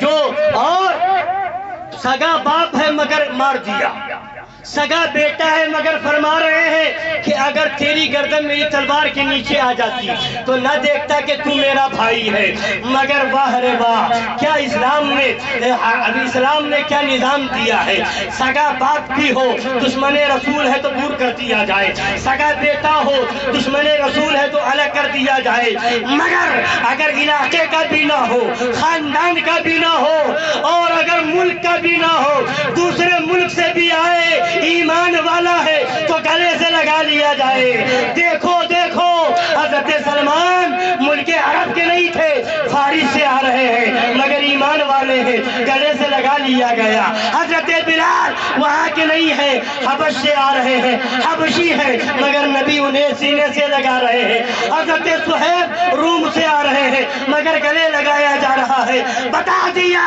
اسلام میں علاقہ نہیں دیکھا جاتا، خاندان نہیں دیکھا جاتا، ایمان والا اگر نبی کا سچا غلام حبشہ سے آئے تو سینے سے لگایا جا رہا ہے، اگر روم سے آئے تو صحابیت کا مرتبہ دیا جا رہا ہے، فارس سے آئے تو انہیں وہ مقام دیا جا رہا ہے، اگر وہ یمن سے آئے تو انہیں صحابیت کا درجہ مل رہا ہے، اور اگر عرب میں پیدا ہو اور ایمان نہ لائے تو ابو جہل مردود ہو رہا ہے، ابو لہب مردود ہو رہا ہے، عتبہ مردود ہو رہا ہے، شیبہ مردود ہو رہا ہے۔ خاندان کا ہو کر کے کافر ہے تو اس سے کوئی رشتہ نہیں، اس کی کوئی عزت نہیں، اور ملک کا بھی نہیں ہے، دوسرے ملک کا ہے، نبی کا ہے تو وہ درجہ ملا کہ غوث ہو، قطب ہو، ابدال ہو، اوتاد ہو، مگر جو صحابی کا مرتبہ ہے وہ کسی کا نہیں ہو سکتا۔ تو ایمان یہ ہے، ایمان کیا ہے؟ نبی سے سچی محبت، نبی سے سچی محبت۔ اب محبت کیا ہے؟ کیا بات ہے؟ محبت کیا ہے؟ اب سنیے، محبت جب ہوتی ہے، ایمان نام ہے محبت کا۔ اب محبت کیا ہے؟ ایمان کو سمجھنے کے لیے محبت کو سمجھنا ہوگا، ایمان کو سمجھنے کے لیے، ایمان والے کو سمجھنے کے لیے ایمان کو سمجھنا ہے، اور ایمان کو سمجھنے کے لیے محبت کو سمجھنا ہے۔ اور محبت جب ہوتی ہے تو محبت کے کچھ تقاضے ہوتے ہیں، اس کے کچھ اصول ہوتے ہیں۔ محبت ہوگی تو کچھ نہ کچھ اس کا تقاضا ہوگا۔ مثال کے طور پر عالم ہوگا، کب علم ہوگا تبھی تو، بغیر پڑھے لکھے کو عالم کہہ دیں گے؟ علم ہوگا تو عالم ہوگا۔ انجینئر کا کورس کیا ہوگا تو انجینئر ہوگا۔ اگر انجینئر کا کورس نہیں کیا ہے، گھر میں پیدا ہوا، آپ نے گھر میں ہی رکھا، پڑھنے نہیں بھیجا، محبت میں، دلار میں، پیار میں، اور اس کو دلار دیتے رہے اور بچپنے سے کہنا شروع کر دیا انجینئر صاحب، انجینئر صاحب، انجینئر صاحب، تو یہ آپ کی طرف سے اس کا نام تو ہو سکتا ہے مگر وہ انجینئر نہیں بن جائے گا۔ آپ کے کہنے سے کوئی انجینئر، ڈاکٹر بننے کے لیے اس کو جانا ہوگا، ڈگری حاصل کرنی ہوگی، پڑھائی کرنی ہوگی، اور اگر آپ چاہیں کہ بغیر پڑھے، بغیر ڈاکٹری کیے وہ ڈاکٹر بن جائے، گھر میں آپ نے بچپنے سے کہنا شروع کر دیا ڈاکٹر صاحب، ڈاکٹر صاحب، تو ایسا آپ کے ڈاکٹر کہنے سے ڈاکٹر نہیں ہو جائے گا، اور کوئی اس سے علاج کروانے نہیں آئے گا کہ ڈاکٹر صاحب اس کو بخار ہے کون سی دوا دی جائے، ڈاکٹر صاحب یہ اس کو نیمونیا ہے کون سی دوا دی جائے، ڈاکٹر صاحب اس کو سردی ہے کون سی دوا دی جائے، ڈاکٹر صاحب اس کو فلاں مرض ہے کون سی دوا دی جائے۔ لوگ جانیں گے کہ ڈاکٹر آپ کہہ رہے ہیں وہ ہے نہیں، ڈاکٹر ہونے کے لیے ڈاکٹریٹ کی ڈگری حاصل کرنا ضروری ہے، انجینئر بننے کے لیے انجینئر کی پڑھائی کرنا ضروری ہے، اسی طریقے سے عالم بننے کے لیے علم ہونا ضروری ہے، علم حاصل کرنا ضروری ہے، بغیر علم کے عالم نہیں ہوگا۔ تو اب محبت، دعویٰ تو آسان ہے مگر دیکھا بھی جاتا ہے۔ ڈاکٹر کہہ دیا ڈاکٹر ہے تو لوگ پوچھیں گے ڈگری کہاں سے حاصل کی، لوگ معلوم کریں گے کہاں سے پڑھائی کی، انجینئر ہے تو کہاں سے اس نے جو ہے تعلیم حاصل کی ہے، کہاں سے سرٹیفکیٹ لے کے آیا ہے، لوگ معلوم کریں گے۔ تو محبت ہے تو ایسا ہی مان لے، احسب الناس ان یترکوا ان یقولوا آمنا وهم لا یفتنون، خدا فرما رہا ہے کیا لوگ اس گھمنڈ میں ہیں کہ اتنا کہہ لینے پر چھوڑ دیے جائیں گے کہ ہم ایمان لے آئے؟ حدیث پاک سنیے، مومن کون ہے؟ اب سنیے، حدیث پاک کے اندر ہے، نبی فرماتے ہیں لا یؤمن احدکم حتی اکون احب الیہ من والدہ وولدہ والناس اجمعین۔ تم میں سے کوئی بھی اس وقت تک مسلمان نہیں ہو سکتا، مومن نہیں ہو سکتا، جب تک وہ اپنے والدین، اپنی اولاد اور سارے لوگوں سے زیادہ مجھ سے محبت نہ کرے۔ یہ کون کہہ رہا ہے؟ نبی فرما رہے ہیں۔ کون؟ ہمارے اور آپ کے آقا فرما رہے ہیں کہ جب تک اپنی اولاد سے زیادہ مجھ سے محبت نہ کرے، جب تک اپنے والدین سے زیادہ مجھ سے محبت نہ کرے، اپنے خاندان اور سارے لوگوں سے، پوری دنیا سے زیادہ مجھ سے محبت نہ کرے، اس وقت تک مسلمان نہیں ہو سکتا، ایمان والا نہیں ہو سکتا۔ پتا چلا ایمان نام ہے نبی سے محبت کرنے کا، نبی سے سچی محبت کا نام ایمان۔ تو بات اسی پر آئی کہ ایمان نام ہے نبی سے محبت کرنے کا، اسی کا نام ایمان ہے نا۔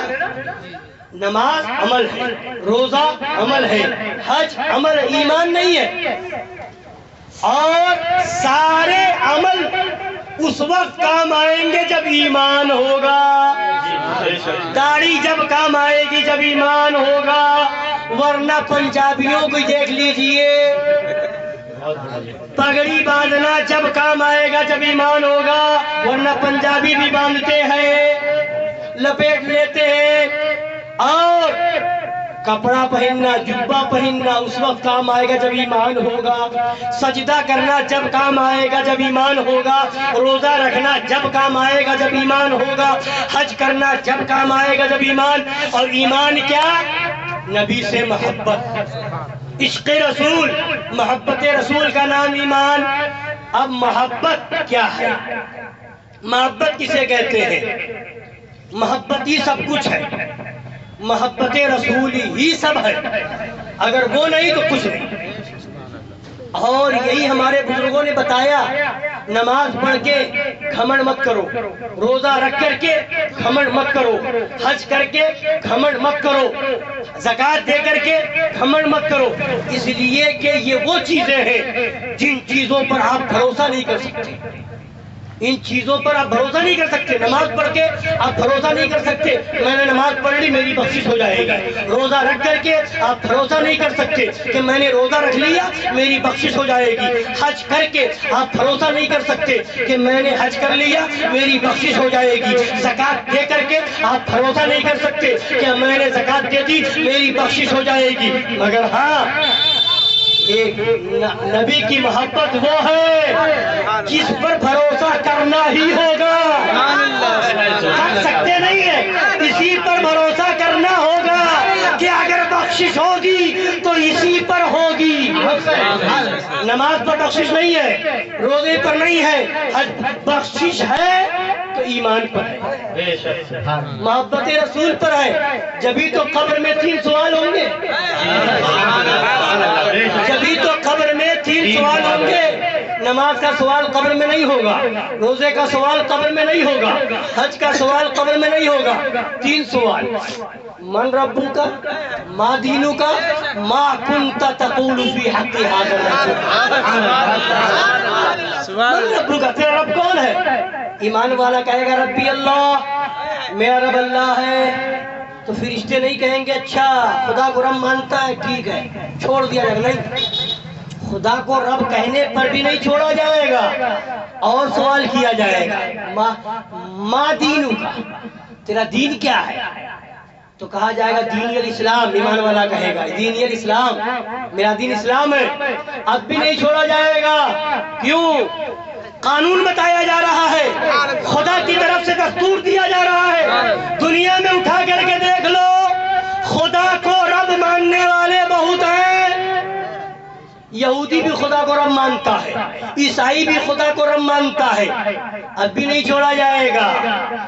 خدا کو رب کہہ رہے ہو مگر اور نیچے آؤ، دین بتاؤ، یہودی ہو، عیسائی ہو، نصرانی ہو، مجوسی ہو، کیا ہو، اور نیچے آؤ، دینی الاسلام، کہے گا میرا دین اسلام ہے، تو کہا اچھا اسلام تمہارا دین ہے تو اب چھوڑ دیا جائے گا؟ نہیں، اسلام کو دین ماننے والے بھی بہت ہیں، وہابی بھی کہہ رہا ہے میرا دین اسلام ہے، دیوبندی بھی کہہ رہا ہے میرا دین اسلام ہے، قادیانی بھی کہہ رہا ہے میرا دین اسلام ہے، رافضی بھی کہہ رہا ہے میرا دین اسلام ہے، اب بھی نہیں چھوڑا جائے گا۔ چھوڑا کہاں جائے؟ ابھی سوال موجود ہے، ما کنت تقول فی حق هذا الرجل، نبی جلوہ گر ہوں گے، یہ بتا اس شخصیت کے بارے میں کیا کہتا تھا؟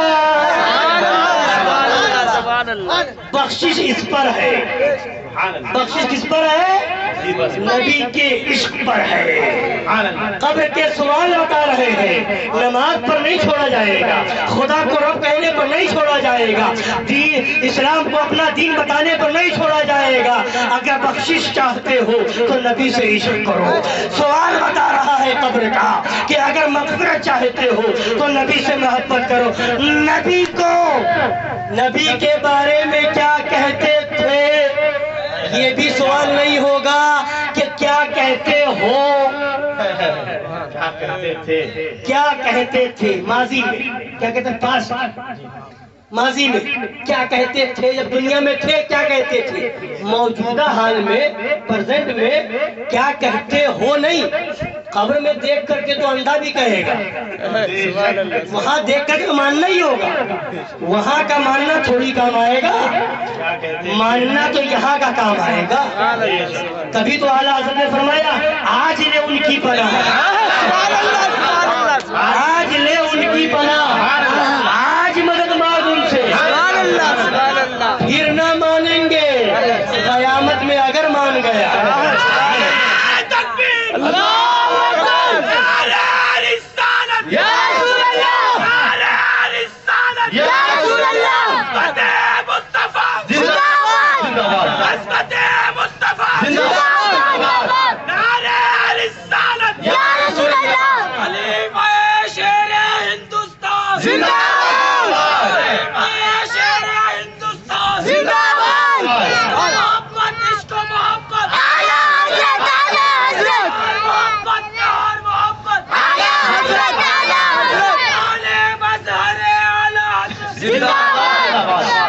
فرمایا گیا آج یہ ان کی پناہ، جبھی تو اعلیٰ حضرت فرماتے دوسری جگہ انہیں جانا، انہیں مانا، نہ رکھا غیر سے کام، انہیں جانا، انہیں مانا، نہ رکھا غیر سے کام۔ جب یہ تمہارا عمل ہوگا کہ نبی کو جانا، نبی کو مانا، نبی والوں کو جانا، نبی والوں کو مانا، اب وہ نبی والے صحابہ ہو یا اہل بیت، نبی والے اولیاء ہو یا صلحاء، نبی والے غوث اعظم ہو یا غریب نواز، جو نبی کے ہیں انہیں جانا، انہیں مانا، نہ رکھا غیر سے کہا، جو ان کا غیر بنا، جو ان سے رشتہ توڑا، جو ان سے تعلق ختم کیا، جس نے ان کی غلامی کا پٹا اپنے گلے سے اتار دیا، ان کے غیر سے ہم نے کام ہی نہیں رکھا، انہیں جانا، انہیں مانا، نہ رکھا غیر سے کام۔ للہ الحمد میں دنیا سے مسلمان گیا، للہ الحمد میں دنیا سے مسلمان گیا۔ تو قبر کے سوال بھی بتا رہے ہیں کہ بخشش ہوگی تو نبی کی محبت پر ہوگی، چھٹکارا ملے گا تو نبی کے نام پر ملے گا۔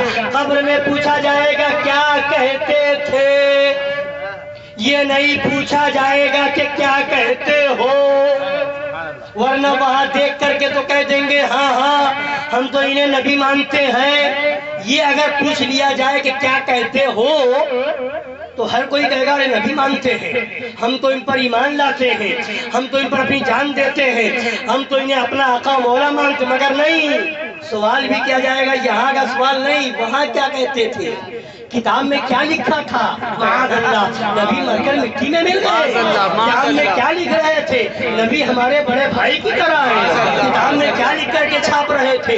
جیسا علم نبی کو ہے ویسا بچوں پاگلوں جانوروں کو ہے معاذ اللہ. کتاب میں لکھ رہے تھے کہ معاذ اللہ نبی مجبور اور بے بس ہے معاذ اللہ. وہاں یہ عقیدہ کہہ رہے تھے, وہاں نبی کو اپنی طرح کہہ رہے تھے. بتاؤ کیا کہتے تھے, بتاؤ کیا کہتے تھے؟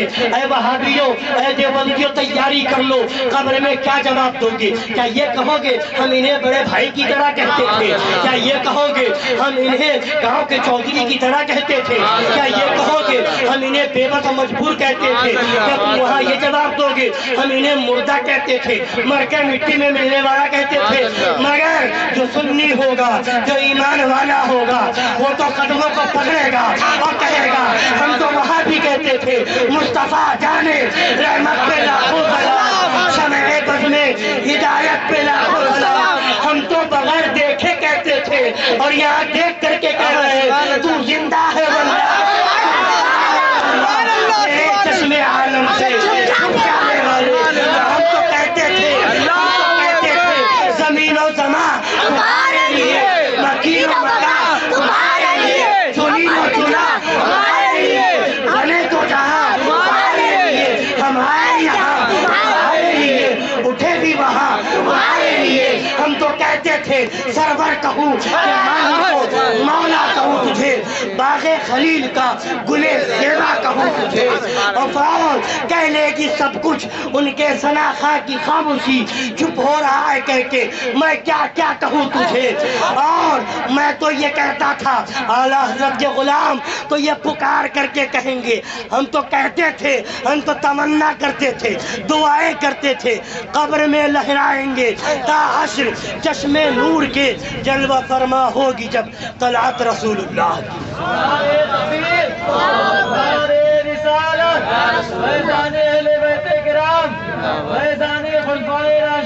زندہ آباد, زندہ آباد, زندہ آباد. محبت عشق محبت اعلیٰ حضرت, اعلیٰ حضرت, محبت اعلیٰ حضرت, اعلیٰ حضرت, زندہ آباد, حضور مشاہدے ملت زندہ آباد رسالت. یا رسول اللہ.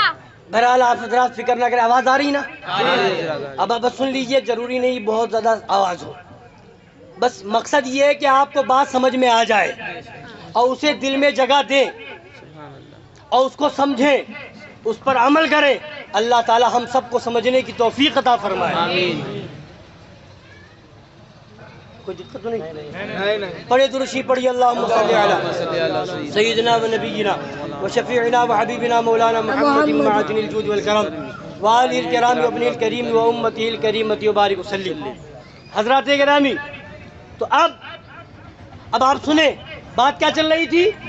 ایمان کا دعویٰ ہر کوئی کر رہا ہے, مگر ایمان والا کون ہے اس کو سمجھنے کے لیے ضروری ہے کہ پہلے یہ سمجھے ایمان کیا ہے, اور ایمان کو سمجھنے کے لیے ضروری ہے کہ پہلے یہ سمجھے محبت کیا ہے, محبت کے تقاضے کیا ہے. محبت رسول کا نام ہی ایمان ہے, بے شک محبت رسول ہی کا نام ایمان ہے.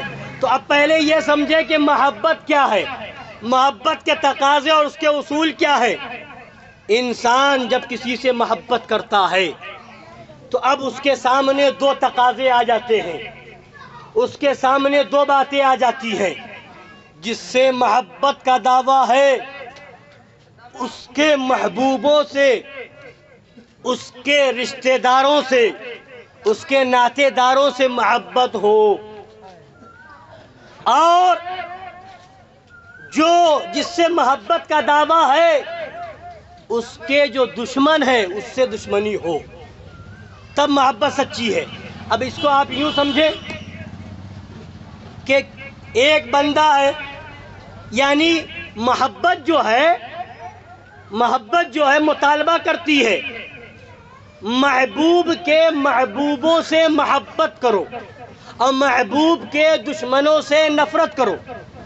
یعنی جب محبت ہوگی تو ایک گروپ سے محبت, دوسرے گروپ سے نفرت, اور اگر یہ نہیں تو محبت نہیں.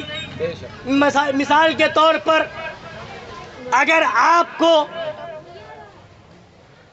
باپ سے محبت ہے ماں سے محبت ہے تو جو باپ کے دوست ہیں ان سے بھی محبت ہوگی، باپ کے بھائی ہیں ان سے بھی محبت ہوگی، باپ کے جو باپ ہیں ان سے بھی محبت ہوگی۔ اگر باپ سے محبت کا دعویٰ ہو، دادا سے لڑائی کرے تو باپ کہے گا میرا کیسا نالائق بیٹا ہے، میرے باپ سے لڑائی کر رہا ہے۔ تو باپ سے رشتہ آپ کو ہے، باپ کے رشتے سے دادا سے رشتہ ہوا، باپ کے رشتے سے دادی سے رشتہ آپ کا بنا، تو باپ سے محبت ہوگی تو باپ کے باپ سے محبت ہوگی، باپ سے محبت ہوگی تو باپ سے کی والدہ یعنی دادی سے محبت ہوگی۔ تو یہ محبت کا تقاضا ہے کہ جس سے محبت ہے اس کے محبوبوں سے محبت ہو اور اس کے دشمنوں سے نفرت ہو۔ مثال کے طور پر باپ کو کسی نے گالی دی، باپ کو کسی نے برا کہا تو محبت ہوگی تو آپ کے دل میں اس سے نفرت پیدا ہوگی۔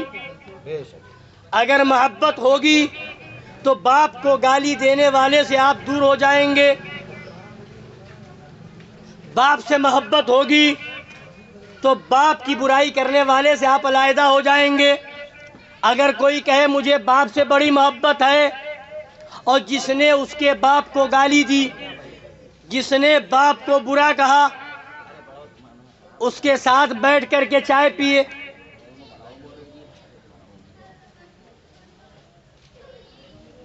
درود پاک پڑھ لیجئے صلی اللہ علیہ وسلم۔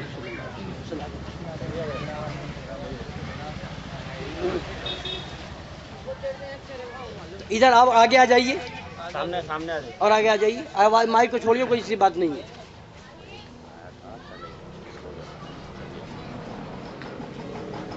تو اب آپ آخری بات سمجھے، بات سمجھ میں آ جائے، بات انشاءاللہ بس اس کو پورا کر کے میں انشاءاللہ مکمل کرتا ہوں۔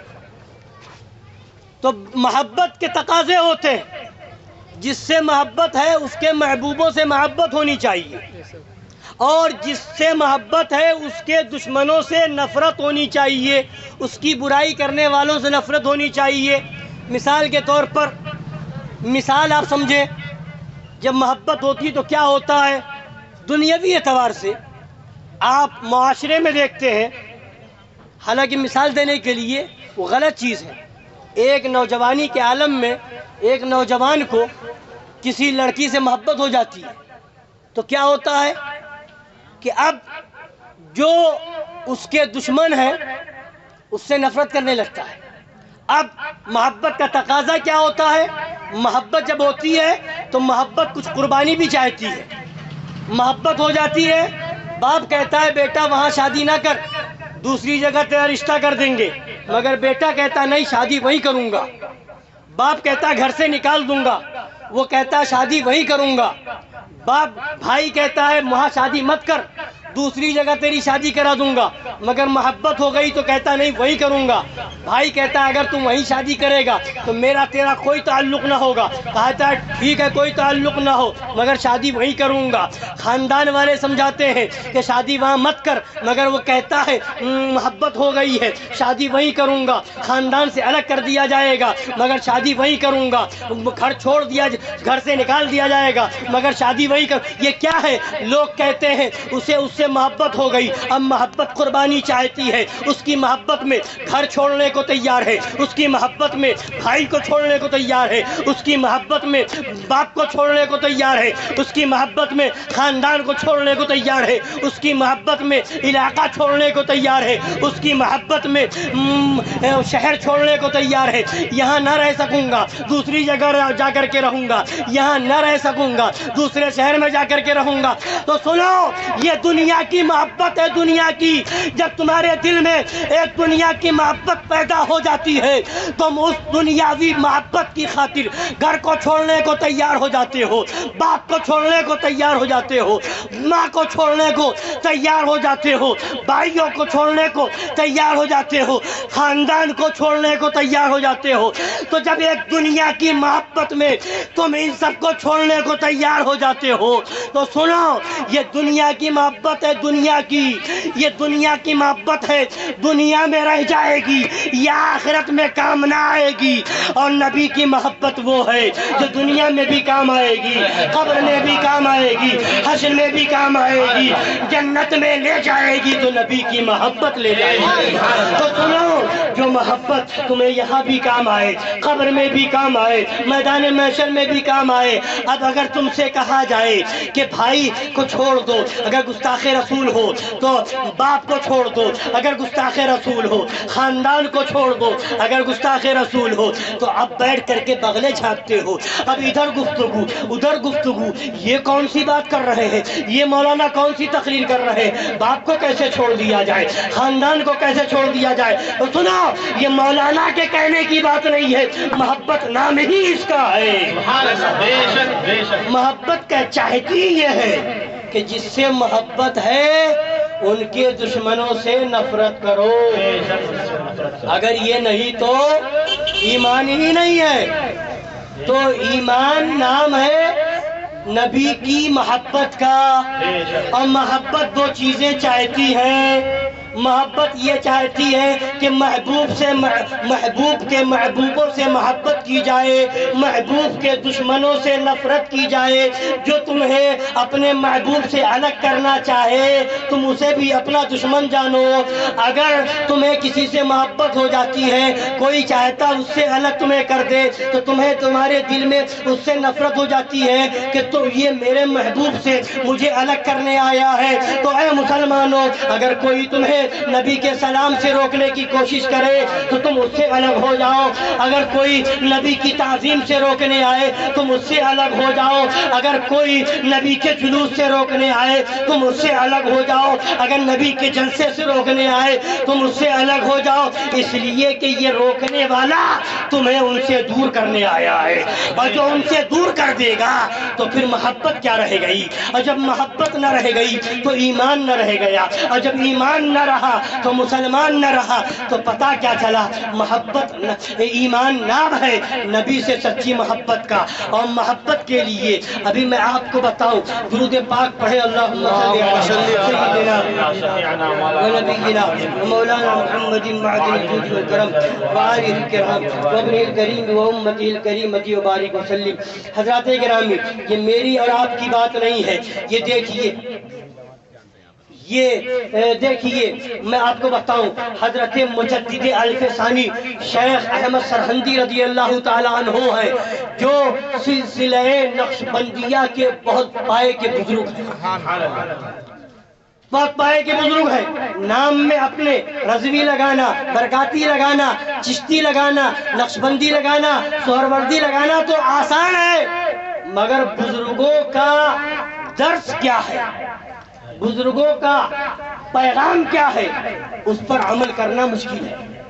بہت سے لوگ ہیں نقشبندی ہے اور وہابیوں سے مسافہ بھی ہے، نقشبندی ہے تبلیغی جماعت والوں کے ساتھ میل ملاپ بھی ہے، نقشبندی ہے جماعت اسلامی والوں کے ساتھ اٹھنا بیٹھنا بھی ہے، نقشبندی ہے اور ان گستاخین رسول کے ساتھ سلام کلام بھی ہے۔ مگر دیکھو سلسلہ نقشبندیہ کے امام حضرت مجدد الف ثانی کیا فرماتے ہیں، سناؤں، بتا دوں؟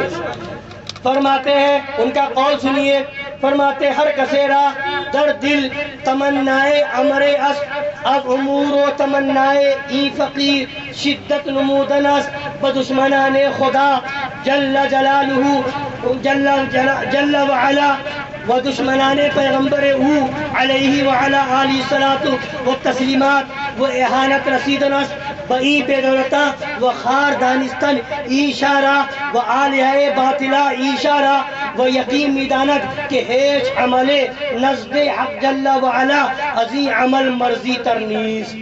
یہ فارسی میں مکتوبات مجدد الف ثانی ایک کتاب ہے، فارسی میں ان کا لکھی ہوئی عبارت میں نے پڑھ کے سنائی۔ اب سنیے اس کا ترجمہ۔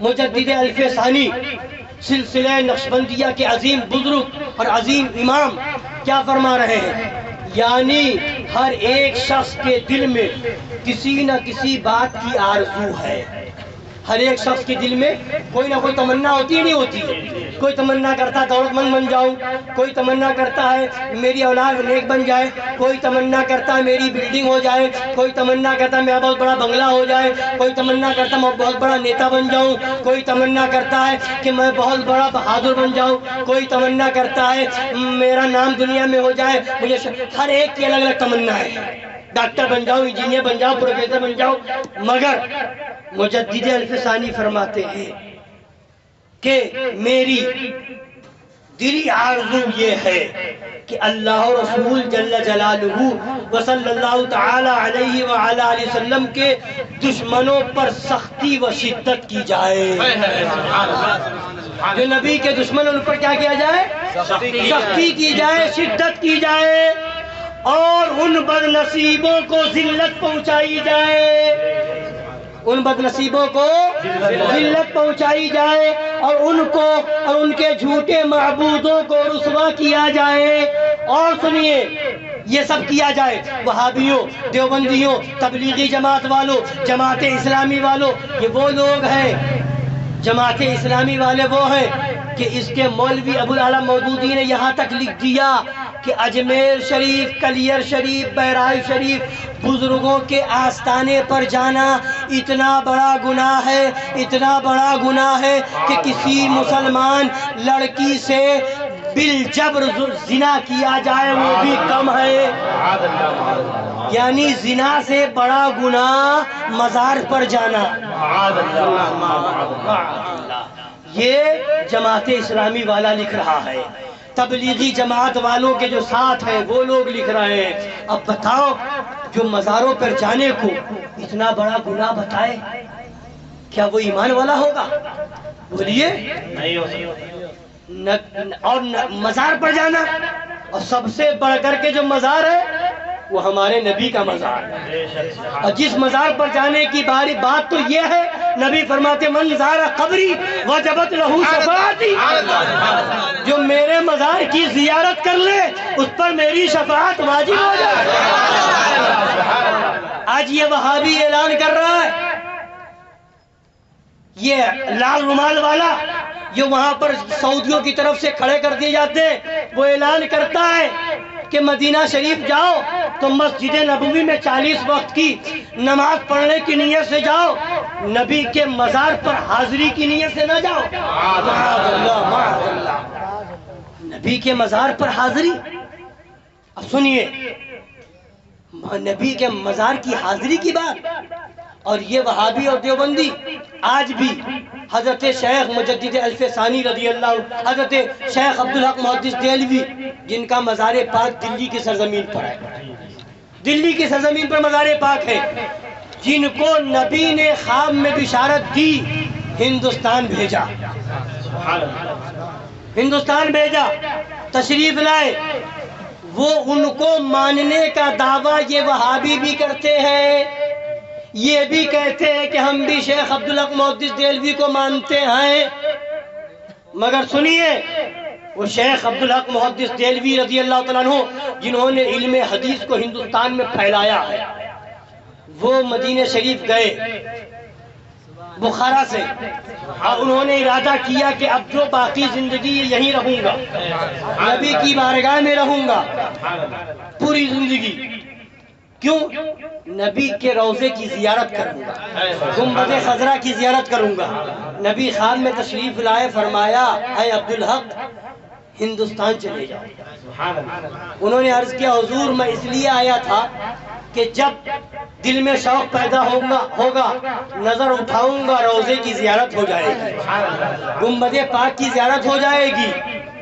تو سرکار نے فرمایا عبدالحق یہاں رہو گے، گنبد پاک کی زیارت کرو گے، وہاں چلے جاؤ، جب چاہو گے میری زیارت کر لو۔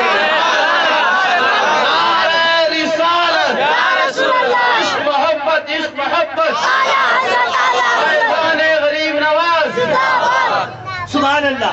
آج ان کے مزار پاک دلی کی سرزمین پر ہے، مہرولی شریف کے قریب میں ہے، سرکار خواجہ قطب الدین بختیار کاکی کے مزار شریف کے قریب میں، وہاں کی مسجد میں معاذ اللہ آج وہابی امام ہو گیا ہے، دیوبندی امام ہے، مگر وہاں جانب میں گیا، حاضری ابھی کل ہوئی ہے، کل میں وہاں گیا حاضری دینے کے لیے دلی میں، وہیں سے آج فلائٹ تھی، کل وہاں حاضری دینے کی نیت سے جب پہنچا تو وہاں مسجد پر قبضہ تو وہابیوں کا تھا، میں وہاں گیا، اب اللہ والوں کی کرامت دیکھیے، دل کے حال پر ان کی آگاہی دیکھیے، ان کی کرامت ہی ہے یہ کہ میں وہاں جب پہنچا وہاں عصر کی اذان ہو چکی تھی، جماعت کھڑی ہونے والی تھی، میں نے دیکھا کہ وہابی امام ہے، دیوبندی بھرے ہوئے ہیں، یہاں ان کے پیچھے نماز تو پڑھ نہیں سکتا، میں مزار پاک پر چلا گیا اور دل میں نیت کر رہا تھا کہ اعلیٰ حضرت نے فتاوی رضویہ شریف میں تحریر فرمایا ہے کہ اللہ والوں کے مزار کے قریب میں جب نماز پڑھی جاتی ہے تو نماز میں خوب برکت ہو جاتی ہے۔ اللہ والوں کے مزار کے قریب میں نماز پڑھی جائے تو اعلیٰ حضرت فرماتے ہیں کہ یہاں تو نماز اور نیاز دونوں اکٹھا ہو جاتی ہے، تو یہ نور علی نور ہے۔ تو میں نے دل میں نیت کی کہ یہاں میں نماز وہاں نہ پڑھوں یہیں پڑھوں، مگر پھر خیال آیا کہ قبضہ مسجد میں وہابیوں دیوبندیوں کا ہے، نماز یہاں پڑھنے لگوں گا پھر یہ ہو سکتا ہے آئے بحث کریں کہ مزار پہ آپ پڑھ رہے ہیں، مسجد سامنے ہے، مسجد میں کیوں نہیں پڑھتے، مسجد میں پڑھنا ہو سکتا ہے کچھ بولے بحث ہو جائے، تو میں دعا کرتا رہا اور دل میں یہ ارادہ کرتا رہا کہ انشاءاللہ یہی پڑھوں گا، مگر واہ اللہ والے دل کے حالات سے واقف ہیں، میں نے دیکھا اور دل خوش ہو گیا ان سنیوں کو دیکھ کر کے کہ سفید داڑھی والے دو آئے اور بزرگ تھے، دو مطلب ضعیف العمر سفید داڑھی تھی، دو لوگ آئے، انہوں نے وہیں پر جا نماز بچھائی، مصلی بچھایا اور کہا کہ آئیے نماز پڑھا دیجیے۔ سبحان اللہ، نعرہ تکبیر، نعرہ رسالت، فاتح کشمیر، فاتح کشمیر، عشق محبت۔ میں نے کہا میں جان تو سمجھ تو گیا تھا کہ یہ لوگ ان کے پیچھے نماز نہیں پڑھ رہے، مگر ان کے انداز سے سمجھ میں آ گیا، انہوں نے آئی لائٹ چالو کی، مزار شریف کو بوسہ دیا، سمجھ میں تو آ گیا کہ ہیں یہی کہیں آس پاس کے، مگر پھر بھی میں نے ان سے سننے کے لیے پوچھا، میں نے یہاں نماز تو ہو رہی تھی، آپ نے وہاں نماز نہ پڑھی؟ تو کہنے لگے یہ وہابی ہے، دیوبندی ہے، تبلیغی جماعت والے ہیں، ہم ان کے پیچھے نہیں پڑھتے ہیں، تو یہ ایمان والے ہیں۔ کہیں بھی رہے لوگ کہتے ہیں مسجد مل گئی ہم نے پڑھ لی، ارے کیا کریں مسجد ہے، مگر ایمان والا سچا کہیں بھی ہوتا ہے بچتا ہے، وہاں ان کا قبضہ۔ کہنے لگے ہم نے تو یہاں پڑھنے کے لیے ایک حافظ جی کو بھی رکھا ہے، مگر اتفاق یہ کہ وہ ابھی ہے نہیں، فون کیا تو معلوم ہوا کہیں باہر ہے، انہوں نے کہا آپ پڑھ لیجئے، تو میں نے کہا میں تو مسافر ہوں، میں تو 2 رکعت پڑھوں گا، تو کہا ہاں آپ پڑھا دیجئے، میں اپنی پوری کر لوں گا، تو وہیں پر الحمدللہ نماز پڑھی۔ بتانا یہ ہے کہ دل میں تمنا پیدا ہوئی، اللہ والوں کو اللہ والے نے 2 لوگوں کو بھیج دیا، جو تمنا تھی آرزو تھی وہ تمنا پوری ہو گئی۔ تو یہ اللہ تو بات تمنا اور آرزو کی چل رہی تھی، تو حضرت مجدد الف ثانی فرماتے ہیں، کیا فرماتے ہیں؟ ہر ایک کے دل میں کچھ نہ کچھ تمنا اور آرزو ہوتی ہے، تو فرماتے میری تمنا اور آرزو یہ ہے کہ اللہ اور رسول کے دشمنوں پر سختی اور شدت کی جائے۔ کیا کیا جائے؟ سختی اور شدت، اور ان بد نصیبوں کو ذلت پہنچائی جائے۔ یہ سب سن لیجئے، اب آگے سنیے، اب آگے فرماتے ہیں یقین جان لے، آپ یقین جان لے کہ اللہ تبارک و تعالی کے نزدیک اس عمل سے زیادہ کوئی عمل پسندیدہ نہیں۔ اس عمل سے، کس عمل سے؟ وہابیوں پر سختی کی جائے، تبلیغی جماعت والوں پر شدت کی جائے، اگر یہ مل جائیں تو انہیں سلام نہ کرے، اگر یہ مل بیمار پڑے تو پوچھنے نہ جائے، ان کے ساتھ نہ کھائیں نہ ان کے ساتھ بیٹھے، اگر مل جائے راستے میں دکھ جائے تو چہرے پر آپ کے ایسا انداز ہو جائے کہ جس سے اس کو سمجھ میں آ جائے کہ آپ کے دل میں اس کے تعلق سے نفرت ہے، سختی کے۔ اگر وہ بھولے سے آپ کے وہاں آ جائے تو آپ انہیں دھتکار کے بھگا دیں، ان پر سختی کریں، فرماتے انہیں ذلیل کیا جائے۔ فرماتے ہیں سلسلہ نقشبندیہ کے امام ہیں مجدد الف ثانی، فرما رہے اللہ کی بارگاہ میں اس سے بڑھ کر کے کوئی عمل پسندیدہ ہے، اس سے بڑھ کر کے پسندیدہ عمل کوئی نہیں ہے۔ تو سب سے بڑا عمل، اور خود حدیث شریف میں اپنی طرف نہیں فرمایا، حدیث پاک کے اندر صحابہ کرام موجود ہیں، نبی نے پوچھا میرے صحابہ بتاؤ سب سے افضل عمل کون سا ہے؟ تو کسی نے کہا نماز، کسی نے کہا روزہ، کسی نے کہا حج، کسی نے کہا زکوٰۃ۔ نبی نے فرمایا نہیں، افضل الاعمال الحب للہ والبغض للہ۔ سارے عمل سے بڑھ کر سب سے افضل عمل اللہ کے لیے دوستی اور اللہ کے لیے دشمنی۔ دشمنی ہو تو اللہ کے لیے، یعنی اللہ کی دشمنی، اللہ کی دوستی، یہ کیسے ہو اور سب سے بڑھ کر کے کیسے ہے؟ سنیے حدیث پاک کے اندر یہ بھی ہے، کل قیامت کا دن ہوگا، ایک بندہ خدا کی بارگاہ میں حاضر ہوگا، خدا پوچھے گا اے بندے بتا تو نے میرے لیے کیا کیا؟ تو بندہ کہے گا مولا میں نے اتنی نمازیں پڑھی علاوہ فرض نماز کے۔ خدا فرمائے گا اے بندے یہ تو نے اپنے لیے کیا، میرے لیے کیا کیا؟ پھر وہ کہے گا اے مولا میں نے اتنے روزے رکھے علاوہ ماہ رمضان کے۔ تو خدا فرمائے گا اے بندے یہ بھی تو نے اپنے لیے کیا، یہ بتا میرے لیے کیا کیا؟ وہ کہے گا اے مولا میں نے اتنے حج کیے علاوہ حج فرض کے۔ خدا فرمائے گا یہ بھی تو نے اپنے لیے کیا، یہ بتا میرے لیے کیا کیا؟ تو کہے گا مولا میں نے اتنے صدقے دیے، صدقات نوافل ادا کیے زکوٰۃ کے علاوہ۔ خدا فرمائے گا یہ بھی تو نے اپنے لیے کیا، یہ بتا میرے لیے کیا کیا؟ سبحان اللہ۔ اب بندہ پریشان ہوگا، مولا نماز میں نے پڑھی وہ تیرے لیے نہیں، روزہ میں نے رکھا وہ تیرے لیے نہیں، حج میں نے کیا وہ تیرے لیے نہیں، زکوٰۃ میں نے دی وہ تیرے لیے نہیں، صدقہ میں نے کیا وہ تیرے لیے نہیں، کون سا عمل ہے جو تیرے لیے ہو؟ تو خدا فرماتا ہے حل والیت لی ولیا وعادیت لی عدوا، کیا تو نے میرے لیے میرے ولی سے دوستی کی؟ کیا تو نے میرے لیے میرے دشمن سے دشمنی رکھی؟ یہ عمل میرے لیے ہے۔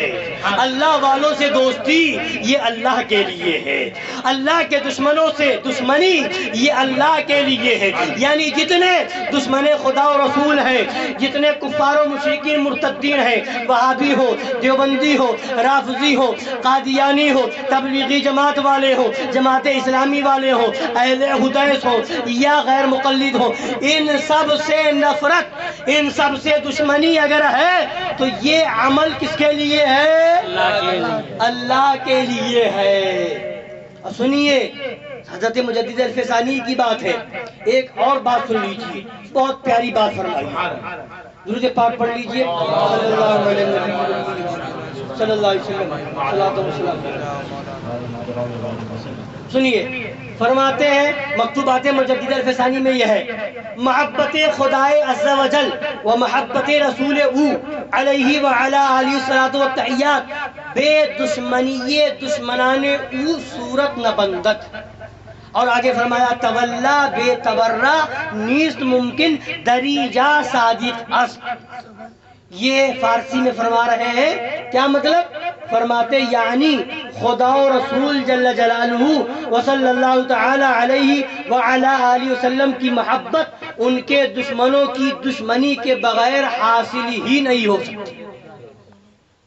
خدا اور رسول کی محبت، سن رہے آپ؟ خدا اور رسول کی محبت ان کے دشمنوں سے دشمنی کے بغیر حاصل ہی نہیں ہو سکتی۔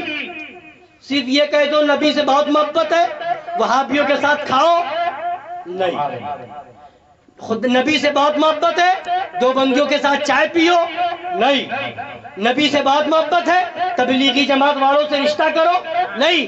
فرمایا ان سے دشمنی کے بغیر محبت ہو ہی نہیں سکتی۔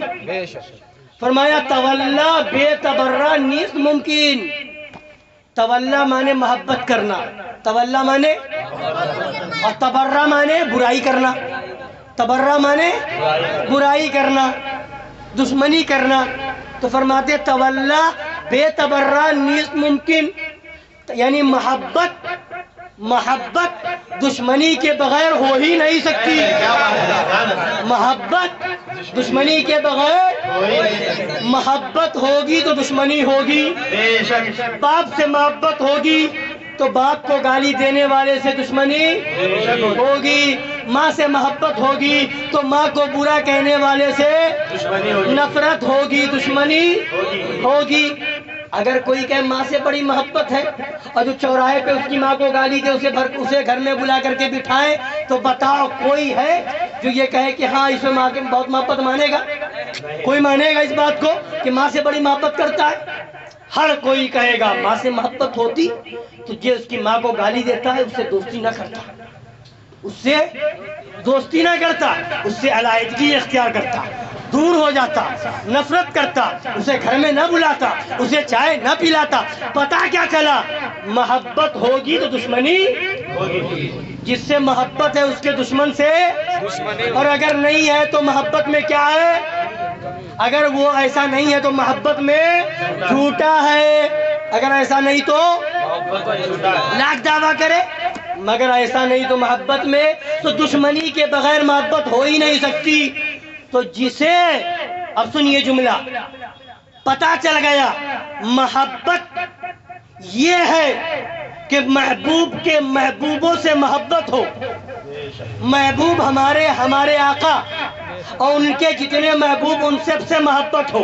اہل بیت سے محبت ہو, صحابہ سے محبت ہو, غوث اعظم سے محبت ہو, غریب نواز سے محبت ہو, امام ربانی سے محبت ہو, سرکار قطب الدین بختیار کاکی سے محبت ہو, حضرت سیدنا سرکار جنید بغدادی سے محبت ہو, حضرت بایزید بستامی سے محبت ہو, سارے بزرگوں سے محبت ہو, اور ان کے محبوبوں سے محبت اور ان کے دشمنوں سے دشمنی ہو.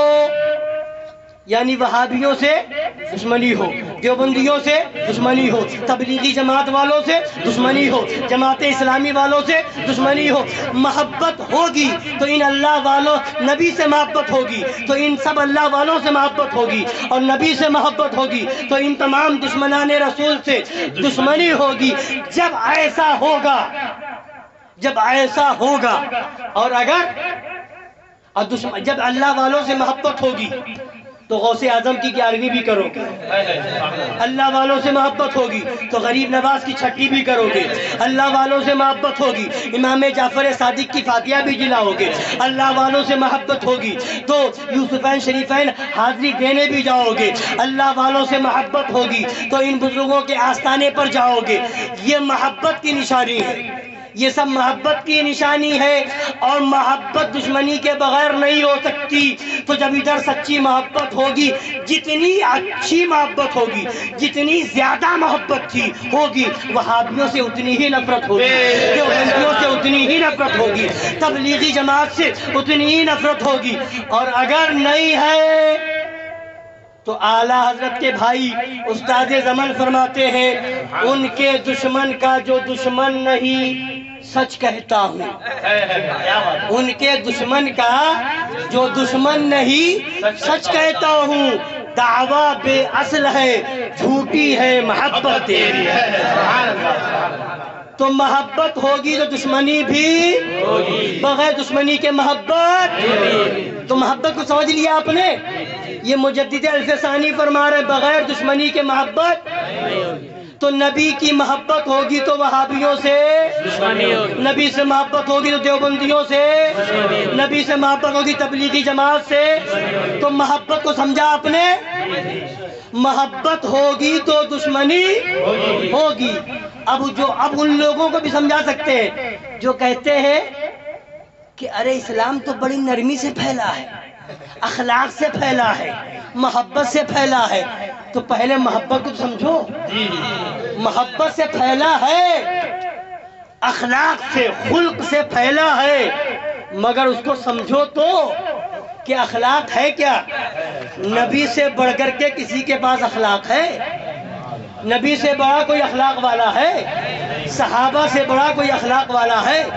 اب بات آ گئی تو سن لیجئے، نبی وہ ہے، نبی کے بارے میں تو فرمایا اِنَّكَ لَعَلَىٰ خُلُقٍ عَظِيمٍ. کیا فرمایا؟ اِنَّكَ لَعَلَىٰ خُلُقٍ عَظِيمٍ. نبی عظیم خلق پر ہے. اے نبی آپ تو عظیم خلق پر ہیں، آپ بہت بڑے اخلاق والے ہیں. تو یہ نبی کی تعریف کی گئی. جس نبی کو خلق عظیم والا فرمایا گیا اسی نبی سے خدا فرما رہا ہے یا ایھا النبی جاہد الکفار والمنافقین واغلظ علیہم. جو نبی خلق عظیم والے، اخلاق انہی کی بارگاہ سے ملی. اخلاق کس کو کہتے ہیں؟ یہ نبی کی بارگاہ سے ملا. محبت کیا ہے؟ یہ نبی کی بارگاہ سے ملی. تو خلق عظیم پر نبی ہے اور اسی نبی سے خدا فرما رہا ہے یا ایھا النبی جاہد الکفار والمنافقین واغلظ علیہم. اے نبی ان کافروں اور منافقوں سے جہاد کیجئے، واغلظ علیہم اور ان پر سختی کیجئے. کافروں اور منافقوں پر کیا کیجئے؟ سختی کیجئے. پتہ کیا چلا؟ کافروں پر سختی کرنا یہ اخلاق ہے. یہی تو اخلاق ہے. اگر کہو کافروں پر سختی اخلاق سے ہٹ کے ہے تو معاذ اللہ خدا حکم دے رہا ہے اخلاق سے ہٹ کے، اور نبی کا طریقہ پھر اخلاق سے ہٹ کے ہو گیا. جنگ بدر کی، میدان بدر کی جنگ اخلاق سے ہٹ کر کے ہو گئی، احد کی جنگ اخلاق سے ہٹ کر کے ہو گئی، کربلا کی جنگ اخلاق سے ہٹ کر کے ہو گئی. پھر وہاں اخلاق ختم نہیں، اخلاق یہی ہے. اخلاق یہی ہے. اشداء علی الکفار رحماء بینہم. اپنوں سے محبت ہو اور کافروں پر شدت ہو، سختی ہو. یہی اخلاق ہے. اعلیٰ حضرت فرماتے ہیں، کسی نے کہا اخلاق سے کام ہونا چاہیے، نرمی سے کام ہونا چاہیے، تو اعلیٰ حضرت نے بھی فرمایا الملفوظ شریف میں کہ پہلے یہ تو سمجھو اخلاق ہے کیا. ہمارے بزرگوں نے اخلاق یہی سکھایا. فرمایا ایک مرتبہ حضرت فاروق اعظم نے دیکھا کہ ایک مسافر ہے، بھوکا ہے، پیاسا ہے. اسے بلایا، گھر لے گئے، غلام کو حکم دیا کھانا لگا دیا جائے، پانی پیش کیا جائے. کھانا کھلوایا جا رہا ہے، پانی پلوایا جا رہا ہے. کھاتے کھاتے اس کی زبان سے کچھ بد مذہبی کے الفاظ نکلے. فاروق اعظم جلال میں آ گئے. فرمایا اس کے سامنے سے پلیٹ ہٹاؤ اور اسے نکال کے باہر کرو. اعلیٰ حضرت فرماتے ہیں یہی اخلاق ہے کہ جب تک ہمیں نہیں معلوم ہے کہ اس کا عقیدہ کیا ہے، بد مذہبی نہیں معلوم تھی، بد مذہبیت نہیں معلوم تھی، تو یہ اخلاق یہ تھا کہ کھلاؤ پلاؤ، اور جہاں معلوم ہو گیا وہابی ہے بھگاؤ، دیوبندی ہے بھگاؤ، رافضی ہے بھگاؤ. یہی اخلاق ہے. اسی کا نام اخلاق ہے. اخلاق سے پھیلا ہے تو فاروق اعظم سے بڑھ کے اخلاق والے ہو، نبی سے بڑھ کر کے اخلاق والے ہو. مجدد الفسانی نے اسی میں فرمایا ہے کہ کافروں پر سختی کرنا یہ خود خلق عظیم میں داخل ہے. خلق عظیم سے اخلاق سے ہٹ کر کے نہیں ہے. اگر اخلاق سے ہٹ کر کے مانو گے، خلق عظیم سے ہٹ کر کے مانو گے تو معاذ اللہ پھر یہ مطلب ہو جائے گا میدان بدر کی جنگ اخلاق سے ہٹ کر کے ہوئی تھی، اخلاق کے خلاف تھی. احد کی جنگ اخلاق کے خلاف تھی. حنین کی جنگ اخلاق کے خلاف تھی. بعد میدان کربلا کی جنگ اخلاق کے خلاف تھی. وہ تو اخلاق والے تھے، انہوں نے بتا دیا اخلاق یہی ہے. اپنا کہیں کا ہو، کوئی رشتہ ناتا نہ ہو، گلے سے لگا لو ایمان والا ہے تو، اور نبی کا دشمن ہے تو لات مار کے باہر کر دو. یہی اخلاق ہے، یہی خلق عظیم ہے. تو پتہ کیا چلا؟ محبت یہ ہے. محبت دشمنی کے بغیر نہیں ہو سکتی. تو جب محبت دشمنی کے بغیر نہیں ہو سکتی تو تو پتا چلا جب نبی سے محبت ہوگی تو وہابیوں سے نفرت دشمنی ہوگی. جسے وہابیوں سے جتنی نفرت ہوگی اسے نبی سے اتنی محبت ہوگی, اور جسے جتنی محبت ہوگی اس کا ایمان اتنا مضبوط ہوگا.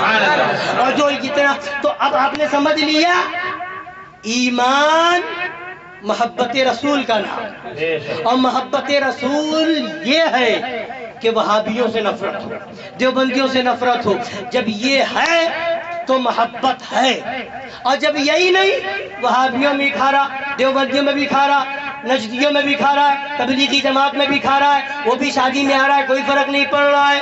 مرغا کھانے کو مل رہا ہے, بکرا کھانے کو مل رہا ہے, قورمہ کھانے کو مل رہا ہے.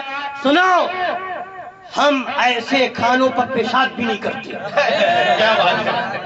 جس ٹیبل پہ وہابی یا جس شادی میں وہابی ہو, ہم ایسی دعوت پہ پیشاب بھی کرنے کو کہو گے نہیں کریں گے. اور جو سچا عاشق رسول ہوگا پہلے بورڈ لگائے گا یہاں وہابی کا آنا منع ہے, دیوبندی کا آنا منع ہے. جہاں یہ نفرت دیکھو سمجھ جاؤ سچا عاشق رسول ہے. جہاں یہ دشمنی نفرت ہوگی وہی نبی کی محبت ہوگی. اور یہ نفرت نہیں ہے تو محبت ہی نہیں, نفرت نہیں تو یہ میں نہیں کہہ رہا, مجدد الف ثانی فرما رہے ہیں.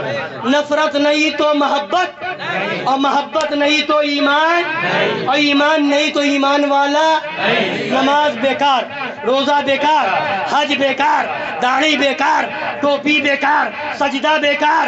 اور اگر ایمان ہے تو نماز کام کی, روزہ کام کا, حج کام کا, زکوٰۃ کام کی, سجدہ کام کا, رکوع کام کا, درود پڑھنا کام کا, تسبیح ہلانا کام کا.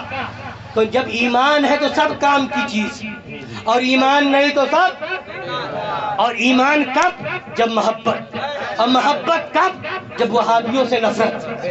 تو پہلی منزل ہے وہابیوں سے نفرت, اور اسی میں گئے تو ایمان تو دور کی بات ہے. یہی گئے تو محبت ہی کامل نہیں, اور جب محبت ہی کامل نہیں تو ایمان کہاں سے, اور جب ایمان نہیں تو کاہے کا مسلمان. تو بنیاد یہی ہے, اصل یہی ہے, جڑ یہی ہے. اسی لیے تو فرمایا اعلیٰ حضرت نے مولا علی نے واری تیری نیند پر نماز. محبت دیکھو, مولا علی نے واری تیری نیند پر نماز, اور وہ بھی نماز عصر, جو سب میں اعلیٰ خطر کی نماز عصر. قرآن شریف میں آیا حافظوا علی الصلوات والصلاۃ الوسطیٰ, نمازوں کی حفاظت کرو خاص طور سے بیچ والی. اور بیچ والی کون سی؟ عصر. اور مولا علی کی جو نماز قضا ہوئی تھی کون سی؟ عصر. تو وہی حافظوا علی الصلوات والصلاۃ الوسطیٰ خدا فرما رہا ہے, وہ بھی نماز عصر جو سب میں اعلیٰ خطر کی ہے. اب آگے فرماتے ہیں بلکہ صدیق بلکہ غار میں جان اس پہ دے چکے. مولا علی نے کیا؟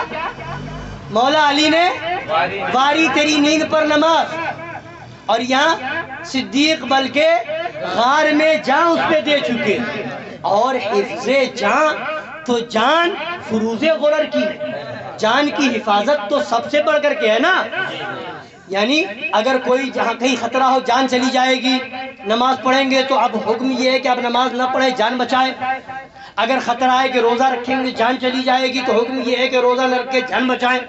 اگر حکم یہ ہے اگر کہیں اس طرح سے آپ پھنس گئے کہ کہیں اور فرض ایسا ادا کرنے کا موقع ہے کہ اگر ایسا ہوا کسی نے اگر کہا کہ نماز اگر پڑھ لو گے تو ہم گولی مار دیں گے, تو اگر خطرہ جان جانے کا ہے تو اب وہاں پر نماز چھوڑو, جان بچاؤ. تو حفظ جان, جان کی حفاظت, حفظ جان تو جان فروز غرر کی ہے. ان سارے فرضوں کی جان کیا ہے؟ جان بچانا, جان کی حفاظت. اب مولا علی نے واری تیری نیند پر نماز, اور بھی نماز عصر جو سب میں اعلیٰ خطر کی ہے. صدیق بلکہ غار میں جان اس پہ دے چکے, اور حفظ جان تو جان فروز غرر کی ہے. اب آگے فرماتے ہاں تو نے ان کو جان انہیں پھیر دی نماز. یا رسول اللہ آپ نے انہیں جان بھی دے دی, جب سانپ نے ڈس لیا تو نبی نے لعاب دہن لگا دیا تو سانپ کا زہر ختم. تو نبی نے جان دے دی صدیق اکبر کو کہ نہیں دی؟ جان لوٹا دی. اور مولا علی کی نماز قضا ہوئی تھی، اشارہ کیا، چاند واپس آ گیا تھا، تو نماز بھی انہیں پھیر دی. تو فرماتے ہاں تو نے ان کو جان انہیں پھیر دی نماز، پر وہ تو کر چکے تھے جو کرنی بشر کی ہے، پر وہ تو کر چکے تھے جو کرنی بشر کی ہے. مولا علی نماز قضا کر چکے تھے نبی کی نیند پر، صدیق اکبر نبی کی نیند پر اپنی جان دے چکے تھے، وہ تو کر چکے جو انہیں کرنا تھا. یہ تو آپ نے انہیں لوٹا دی، جان آپ نے لوٹا دی، نماز آپ نے پھیر دی. تو اب اس سے کیا ثابت ہوا؟ مولا علی نماز ان کی نیند پر قربان کر دے. پتہ چلا مولا علی درس دے رہے ہیں نبی سے عشق سب سے بڑھ کر کے چیز ہے. نماز قضا ہو جائے تو ادا ہو جائے گی، نبی کی محبت قضا ہو جائے تو ادا نہیں ہو سکتی. نماز سے بڑھ کر کے نبی سے محبت ہے، نماز سے بڑھ کر کے نبی کا عشق ہے. اور صدیق اکبر جان دے کر کے بتا رہے ہیں کہ جان بھی قربان کرنی پڑے تو نبی پر قربان کر دو، اس لیے کہ جان ہے ہی اسی لیے کہ نبی پر قربان کر دی جائے. تو اب اعلیٰ حضرت فرماتے ثابت ہوا کہ جملہ فرائض فروع ہے، ثابت ہوا کہ جملہ فرائض فروع ہے. سب فرا ہے، نماز فرا ہے، روزہ فرا ہے. اب یہ سمجھیے درخت ہے، نیچے جڑ ہے، نیچے جڑ ہے تو سب سے اہم جو جڑ ہے، اہم جڑ سب سے نیچے کی، اگر اس میں جان ہے تو پھل بھی ہوگا، شاخیں بھی نکلے گی، پتا بھی نکلے گا. اور اگر جڑ سوکھ گئی تو نہ پھل آئے گا، نہ پتا آئے گا، نہ شاخیں نکلے گی، نہ ہریالی ہوگی. تو اصل الاصول یعنی ساری جڑوں کی جڑ، ساری جڑوں کی جڑ کیا ہے؟ اصل الاصول بندگی استاد بر. ثابت ہوا کہ جملہ فرائض فروع ہے، اصل الاصول بندگی استاد بر کی ہے. نماز فرا ہے، روزہ فرا ہے، حج فرا ہے، زکات، یہ سب تو پھول اور پودے ہیں، یہ سب تو شاخیں ہیں. سب کی جڑ نبی کی محبت ہے، سب کی جڑ نبی کی. نماز بھی جب ہے جب نبی کی محبت ہے، روزہ بھی جب ہے جب نبی کی محبت ہے. تو یہ تو سب سے بنیادی چیز ہے، جڑ ہے. جڑ اگر موجود تو شاخیں بھی موجود، جڑ موجود تو پھل بھی ہے، جڑ ہے تو پتے بھی ہے. اگر جڑ ہی ختم تو سب ختم. تو نبی سے محبت ہے تو نماز ہے، روزہ ہے، زکات. تو سب سے پہلے محبت ضروری، اور محبت کے لیے نفرت ضروری. بات وہی آتی ہے. بے عشق نبی جو پڑھتے ہیں بخاری، آتا ہے بخار ان کو بخاری نہیں آتی. تو لہٰذا پتہ کیا چلا کہ ہمیں اور آپ کو سب سے پہلے فکر اس بات کی کرنی ہے کہ اپنا ایمان صحیح کریں، اپنا عقیدہ درست رکھیں. ان وہابیوں نے جو گستاخیاں کی ہیں نبی پاک صلی اللہ علیہ وسلم کی شان میں، بزرگوں کی، ان وہابیوں کو اتنا گندا عقیدہ کہ خدا کو جھوٹا لکھ دیا. معاذ اللہ. اب اس سے بڑھ کر کے توہین کیا ہوگی، اس سے بڑھ کر کے ان کا کفر کیا ہوگا. تبھی تو اعلیٰ حضرت فرماتے ہیں اف نجدیت نہ کفر نہ اسلام. فرماتے تف نجدیت نہ کفر نہ اسلام، سب پہ حرف. تف نجدیت نہ کفر نہ اسلام، سب پہ حرف. کافر ادھر کی ہے نہ ادھر کی، ادھر کی ہے. کافر ادھر کی ہے نہ ادھر کی، ادھر کی ہے. یہ پتہ نہیں کس جنگل کے ہیں. اللہ تعالیٰ ان سب سے ہم سب کو محفوظ رکھے، ان کے فتنوں سے بچائے، ان کے مکر و فریب سے بچائے. ہمیں سچا عاشق رسول بنائے، کربلا والوں کا سچا دیوانہ بنائے، ہمیں غوث و خواجہ کا سچا متوالا بنائے، ہمیں بزرگان دین کے نقش قدم پر چلنے والا بنائے. اللہ تعالیٰ ہم سب کو ایمان پر رکھے، ایمان پر زندگی عطا فرمائے. ان تمام بد مذہبوں، بد دینوں، وہابیوں، دیوبندیوں، تبلیغیوں سے دور رہنے کی توفیق عطا فرمائے. آمین. وما علینا الا البلاغ المبین. السلام علیکم ورحمۃ اللہ وبرکاتہ. آپ 2 منٹ بیٹھے ہیں جنہوں کی بالکل شریف فرمائے محمد حنیف خان میرا بھیا اور اللہ کوئی حضرت کی بالکل شریف فرمائے. اس کے بعد صلاۃ و سلام ہوگا, فاتحہ خوانی ہوگی. آپ سب لنگر شریف کھا کر جائیں, تبرک کھا کر